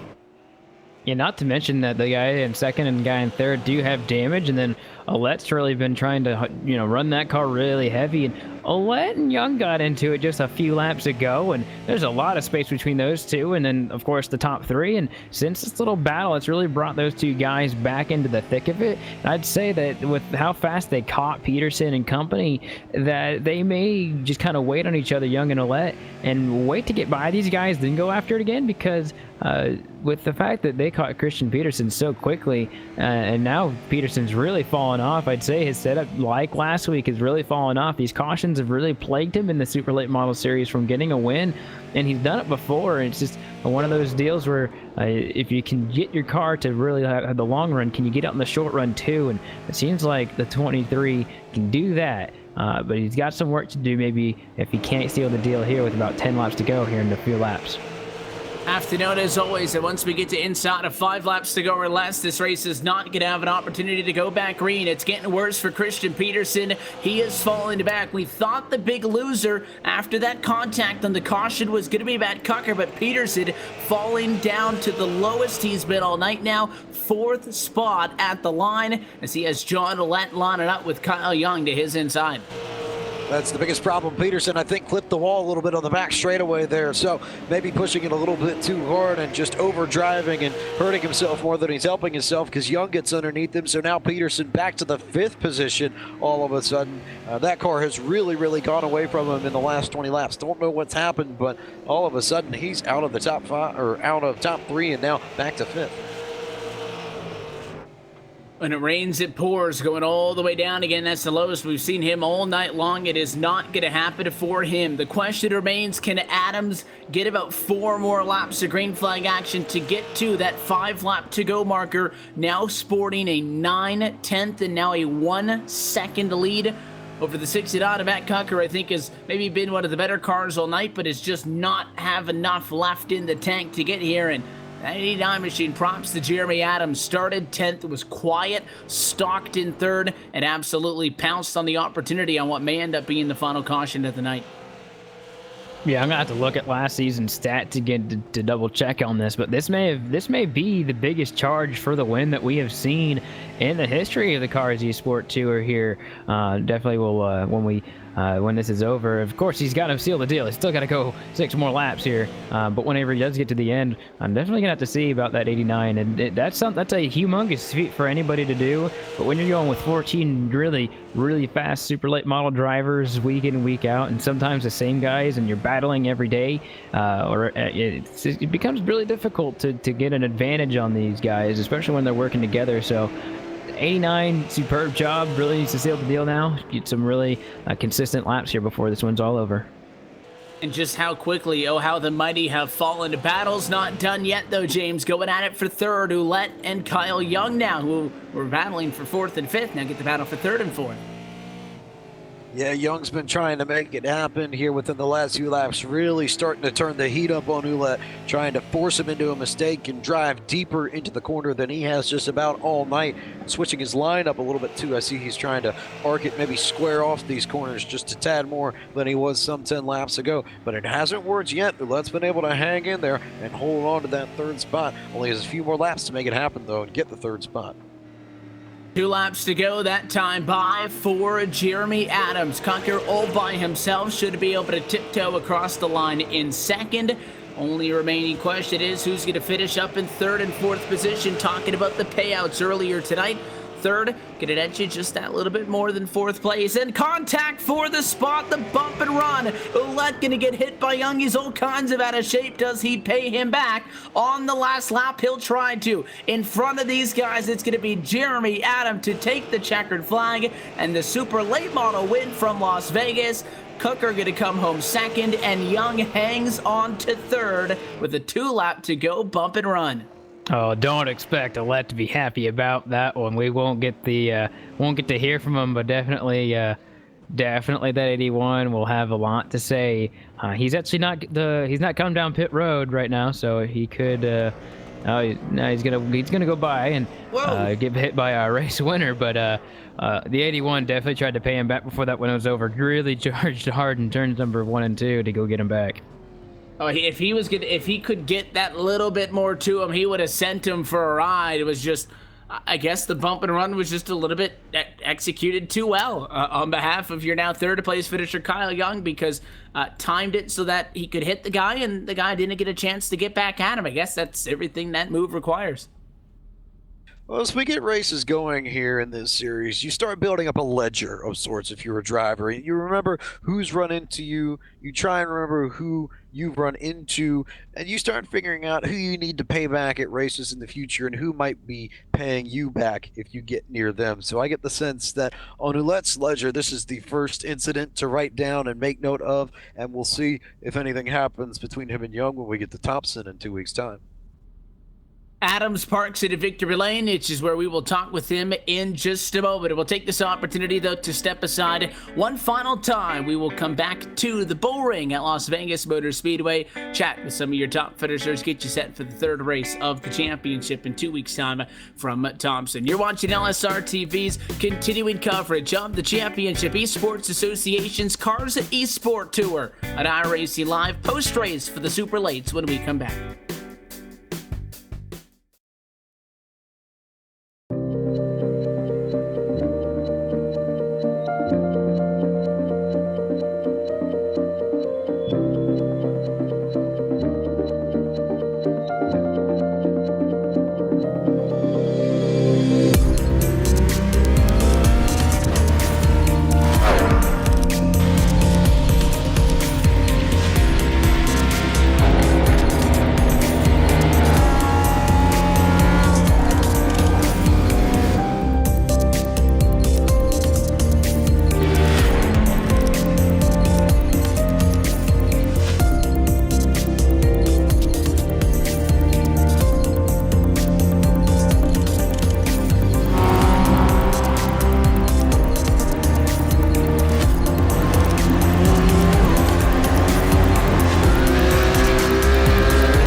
The NASCAR Beginner Series powered by iRacing is the premier NASCAR eSport series featuring the cars and tracks from the Monster Energy NASCAR Cup Series.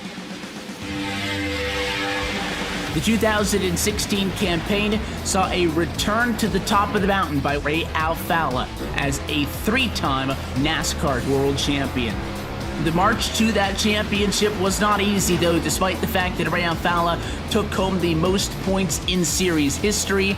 It just also happened to be the tightest championship fight we had ever seen. These guys are set for the 2017 campaign, and as it has been for the 7 years prior, it is no longer going to be a straight shot to the championship. We are going to see the biggest change in this championship picture in series history, as for the first time ever, there will be a chase for the championship. We're going to go into the Homestead Miami Speedway at the end of the season with the 4 best oval sim racing drivers in the world absolutely tied in the championship. You just got to beat the other 3 guys out and you will become an official NASCAR champion. You're going to get yourself a NASCAR championship ring and, of course, $10,000. These are the iRacing eSport World Championships, the pinnacle of sim racing competition. You can catch it all season long, live coverage on iRacing.com/live.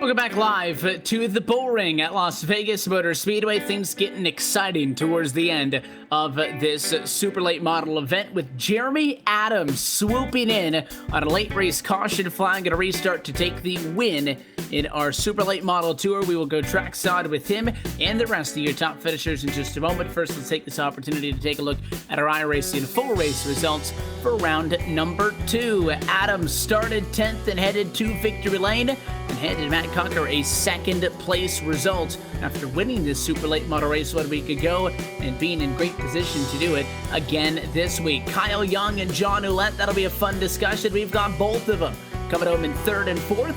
They were the opposite running order of that with 2 laps to go. A bumper played a factor in that one. And just behind him, your pole sitter Christian Peterson, somebody else who was right in the mix of things, falls down to the lowest he ran all night, comes home P5. And right behind them, Scott Austin, he finishes in that number 6 position. That's right where he started too, so not a whole lot of action for that number 5. Jody Green gets up a couple positions, finishes in 7th. Brad Carpenter started in the back, going to finish 8th.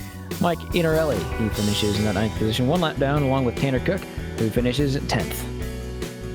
Kyle Leverall ran into trouble a little bit later in the race and comes home 11th. Robbie Mundo struggled throughout the night, finished 12th. DJ Beverly turned it around on the front stretch and made contact with Matt Coker, and that pretty much ended what had already been a rough night for him. Finishes 13th, and Daniel Pope finishes 14th. Last car in the field, pulled it off midway through the race this evening.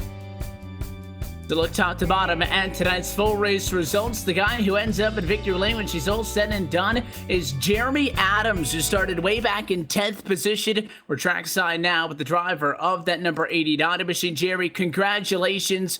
Running in 3rd, hanging out, a caution flag comes out. You figured that was your opportunity. You went after it. You got it.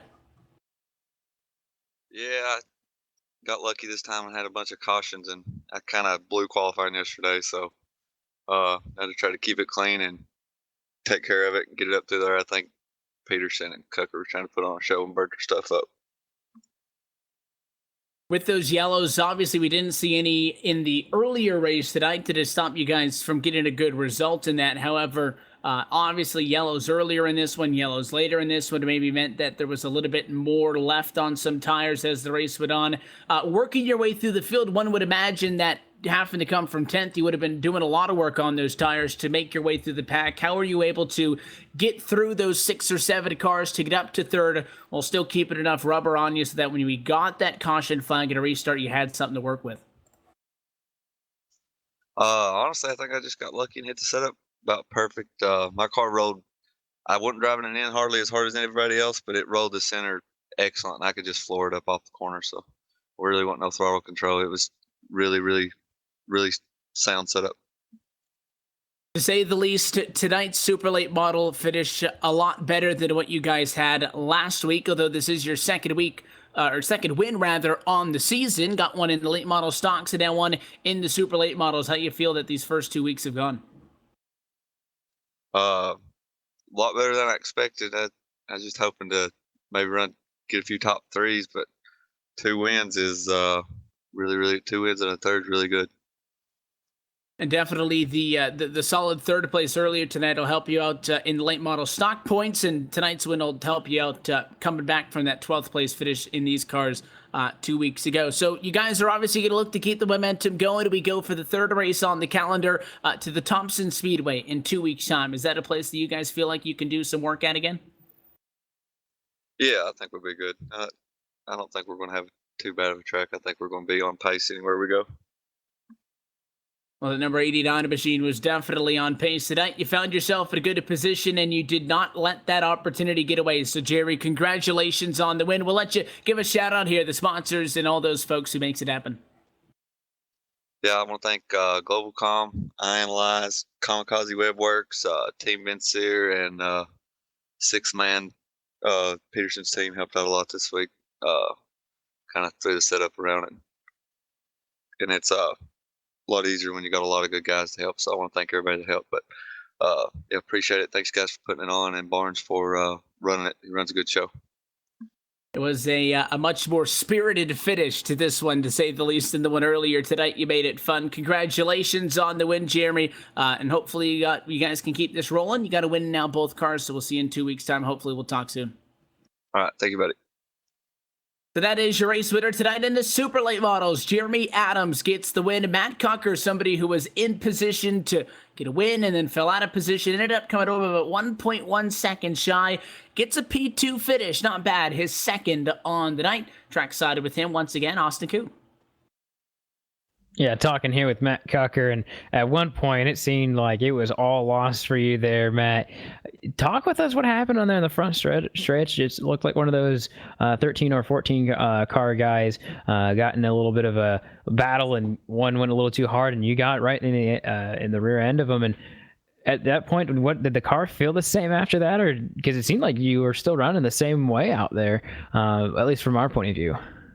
Yeah, well, it happened so fast, I honestly couldn't tell you what happened. I know I was underneath Christian, and we were battling, and next thing you know, I just see a car shoot off the wall and then shoot right in front of me, and it's like, oh, and I thought my night was done. I thought the motor was going to be hurt, and I got lucky that the motor wasn't hurt at all, and we were still able to have all 8 cylinders and go. Yeah, and talking about being the bridesmaid twice tonight, I'm sure at this point in the season you'll take it as it goes. And of course, last week was a lot different, and you already got that win under your belt. And for you and that 69 team, you're really rattling off some really good finishes. You're in the top 3 quite consistently throughout the nights, and really doing yourself really well. It's a really good start to the season for you guys.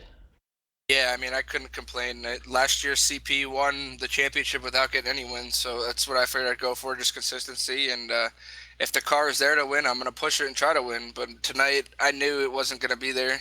I didn't have any practice all week. Jeremy was actually the one who came up with the set, and Christian, so can't thank them too enough. But yeah, that was pretty much it. I mean, I just was trying to go as hard as I could, and if I could make Christian wear off his stuff, I knew Jeremy would be able to come up through and be able to make a statement there at the end if we got a yellow. Now, talking about the few of you guys who are doing really well and working together, there's got to be something that you guys are really clicking on. Of course, you say setup, but a lot of the other guys, the guys you aren't working with, I guess, are not the guys who are typically in the top 3, which is actually pretty standard when you work together. You know, teamwork makes the dream work, as a lot of people like to say. But you guys are really working hard. But the thing that I like is the fact that you guys didn't have to race against each other for that number 1 spot. How does it feel like with you guys? You make the setup together, you guys build together, but then you have to compete with each other the next day. Yeah, that's the hardest part. I mean, when you go out and race and you're racing the same guy with the same setup, the main thing is that you got to drive different than he drives. I mean, me and Jeremy were on the same identical setup, but I drove it harder earlier on where he didn't drive as much. And I know CP's was a little bit different than ours, and his right rear got a little bit hotter than ours, so he would get looser as the run goes. And I just pushed mine too soon and didn't save my tires as much as he did. We'll let you have some time to reflect on tonight. You did really well. And before we let you go, of course, as always, give you a little bit of a chance. Second place of the second time for second place tonight. You get to talk to me twice, and of course, we'll let you have the chance to talk to or say any shout outs to anybody who makes it happen for you. Yeah, I just got to thank GlobalCom, iAnalyze, Kamikaze Webworks, Rowdy's Wraps and Designs, came up with the paint schemes for our team, so can't thank them enough. And LSRTV for putting broadcast on, and then Championship eSports for putting on the show. Well, there you have it. Matt Cucker gets 2 second place finishes tonight, and we're going to go down to Jane Spike, who's caught up with Kyle Young, who pulled off the slide job to get third place and get to talk to us here in a little bit. I have indeed found my way to the bit of the number 93 car, the Pontiac G8 of Kyle Young. And Kyle, we'll start with the obvious, the contact with John with 2 laps to go there. Talk about your perspective and what you saw happen. Yeah, I was trying my best on that last little run there once we got by Christian to really work on getting a run corner exit. I knew I was faster than him through the center, but I really wasn't able to get too much of a run coming corner off. I wasn't really confident with my setup. I knew it was kind of slippery coming off the turn, so I was really trying my best to get that run coming off and be able to get next to him going in. I tried something a little bit different in coming off of turn 2 on the second to last lap there, went a little bit more aggressive and thought I had something. We went down into 3 and I saw he started leaving me some space. I saw a little bit of a hole, so drove it in there. And I was hoping that was enough to fit it in. I really wasn't trying to run into him or make any contact with him. And, we did a little bit of rubbing. And fortunately, I'm really glad that I didn't end up spinning him around. It did give us a 4X, and he was incident free up until that point, as well as I. So I cost us our bonus points for going incident free there. But I'm just happy that I didn't end up turning him around. I would have felt terrible if I ended up doing that.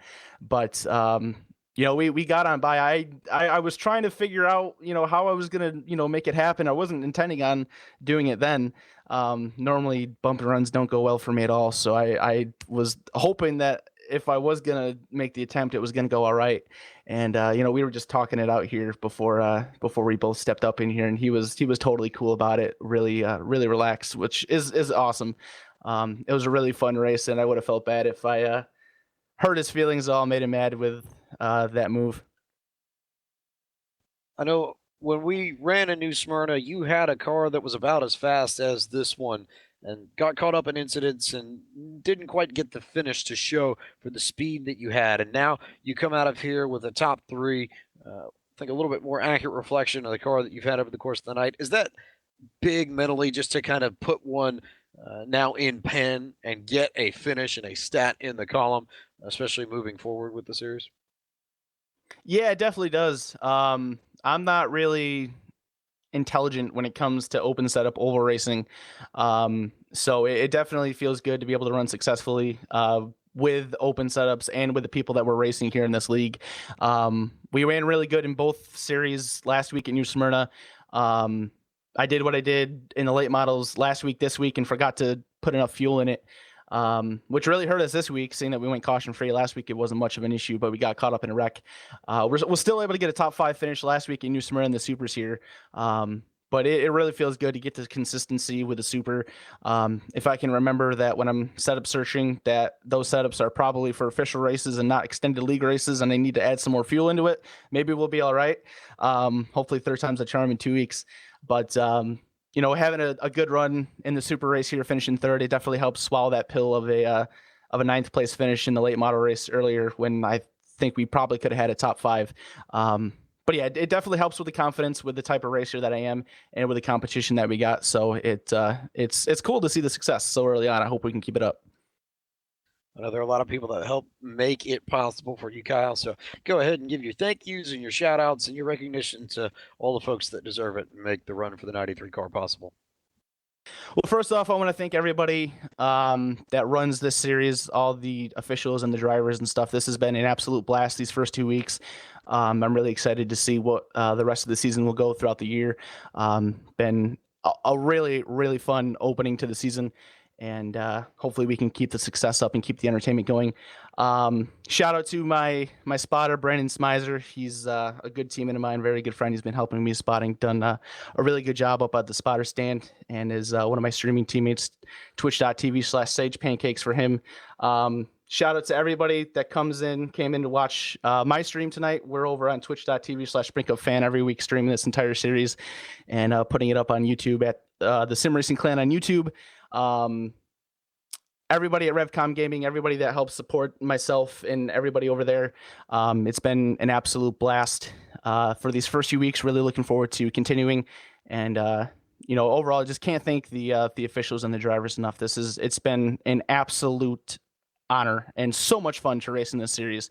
And I'm really, really, really looking forward to seeing what we can do as the series progresses. Well, congrats on the finish, Kyle, and thanks for the time, and we'll see you in 2 weeks' time at Thompson. Absolutely. Thank you very much. So that's Kyle Young, who finishes in third spot, and I believe we're going to bring in our fourth place finisher, John Ouellette, who comes home with one of his best runs of the season. And John, we talked to Kyle, and we talked about the incident there with 2 laps ago. He said that it wasn't intentional to try and get into you. I figure it's only fair to make sure that we get your shot in on it too. So what did you see from your perspective, and what happened in your eyes there? I mean, we were digging there at the end. I was doing everything I could to keep him a couple tenths back, but I was using it up and just didn't have anything left those last couple laps. And he was getting there. He was quicker than me, but that last corner, kind of locked the brakes up just a little bit, just kind of lost a little bit of that front grip. Missed my entry line and had to, make that decision to try and cut that run back down and take the gap, or to give it up there at the end. And, the only choice there for the both of us is to go and take that gap. And, I got no hard feelings. That's the racing that I like to do. I like putting on a good show, and, we're going to come back next week and hopefully race just as hard there at the end. I think it's big for you in this 81 team to be consistently fast and running in the top 5. You did it for a good chunk of the race at New Smyrna. You did it for a good chunk of the race here, and you get 2 good finishes out of it. How big is that to be able to build off that going into Thompson and start working your way up towards the podium spots? It's huge. I think we're right there. We're knocking on the door. Big shout out to Christian and Jeremy and Matt and all those guys. Been a huge asset to me this past week here at this new track. We ran a bunch of laps together all week, and it was fun to get a bunch of laps with guys from the league and just be able to run alongside each other and have something to judge off of. So, we're right there. We're fighting, and we're going to try and get up there, hopefully, and get a win here soon. But, I look to see my name at the top of the board one of these weeks. We head to Thompson next. Are you looking forward to running up there, and you have a good feeling about your car up there? I know that's one of the big tracks that you see a lot of official races run on, so it's a track a lot of people have experience with. Just general thoughts and feelings on what we're going to see in 2 weeks' time. I think Thompson's a really tough track. You got that one groove there that really works and works well if you can keep your line, and you can make a big run and dive down to the inside and try to use someone up a little bit. It's really bumpy. We have the old Thompson since they repaved it in real life, but it's going to be challenging. I do have a lot of laps there. It's kind of a home track for me, being out of Massachusetts, so it should be exciting. I always like going to my home tracks. I know before we bring a little bit of a, I suppose, old Bush North flavor to the Cars eSport Tour in 2 weeks' time, there are a lot of people that make it happen for you in this 81 team. So go ahead and send your thanks and your shout-outs to the folks that make it happen for you. Well, I definitely got to take the time to make a shout-out, for the logo I ran on my hood. I ran that for one of the guys in my iRacing family. He suffered a loss, and this race was for him, and trying to show our support for him. And just a shout out to anybody out there who might be struggling or might know someone struggling, if you ever feel like it's too much, you can always talk to someone at 1-800-273-TALK. Suicide is a touchy subject, and people that feel like they need to resort to that might feel alone, and you're never alone. So when it comes to that, always reach out. 1-800-273-TALK. Agreed, and you are not alone if you are suffering. There are many people out there that can help you. Just make sure you reach out. That's the biggest thing. So, John, thanks for the time, and congrats on the strong finish, and we'll see you in Thompson in a few weeks. Thanks, guys. That's John Ouellette, finishes 4th after the contact with Kyle Young, but still strong finishes all around for this group. And, I think he hit on it. I figured, being a guy from New England, that he might know a thing or two about Thompson, Evan, and I get the feeling that might play into his favor a little bit when we get up there for the next race, our 3rd week of the Cars eSport Tour. Yeah, and we're going to have to wait 2 weeks to get to that point, but, you noted right at the end there after we saw the contact that the longer we get into this season, the more and more altercations, interactions, if you will, we're going to see, the little more short tracky this thing's going to get as we go on. 2 down, still 10 weeks of action to come. Plenty of time, and get to stretch out the throttle foot just a little bit as we head to Thompson at a racetrack that's got a little bit more space than here tonight at the Bullring. As that basically wraps things up for us here tonight, Coop. Still a lot to come this week at LSRTV. We're halfway through what's been a busy week. We've had the iRacing prelude to the Dream. We've had RSR Full Throttle Cup Series action, and then the Cars eSport Tour tonight. But we've still got Pit Mud coming up. We've got Super Speedway Cup Series and United Sim Racing Truck Series action. So there's a lot coming up this week still on iRacing Live. Yeah, 3 straight nights that I think all of us in some shape or form are somewhat involved in. Definitely going to be looking forward to another week of Pit Mud. Next week, going to get back up then in the booth and have a little bit of fun. And then more Super Speedway Cup is getting close to the championship hunt, and they have one more race before their chase is going to start for their championship. And then they're already in the thick of it, of the championship, one more race into the hunt, or to the first or the last race of their first round in the trucks on Saturday. So there's a lot of action happening this week. If you're not aware of it here on LSRTV, and it's getting pretty close to the end for a lot of these guys' seasons. Yeah, it's only coming up to the end of April here, but there's plenty of championship action coming up, and we don't want you to miss it out of action. So to make sure you're staying up to date with us, you can go to our website at www.livesimracing.com. There you'll find an extended broadcast schedule, and to make sure you keep up to date with us on social media, you can subscribe to us on YouTube at /LSRTV.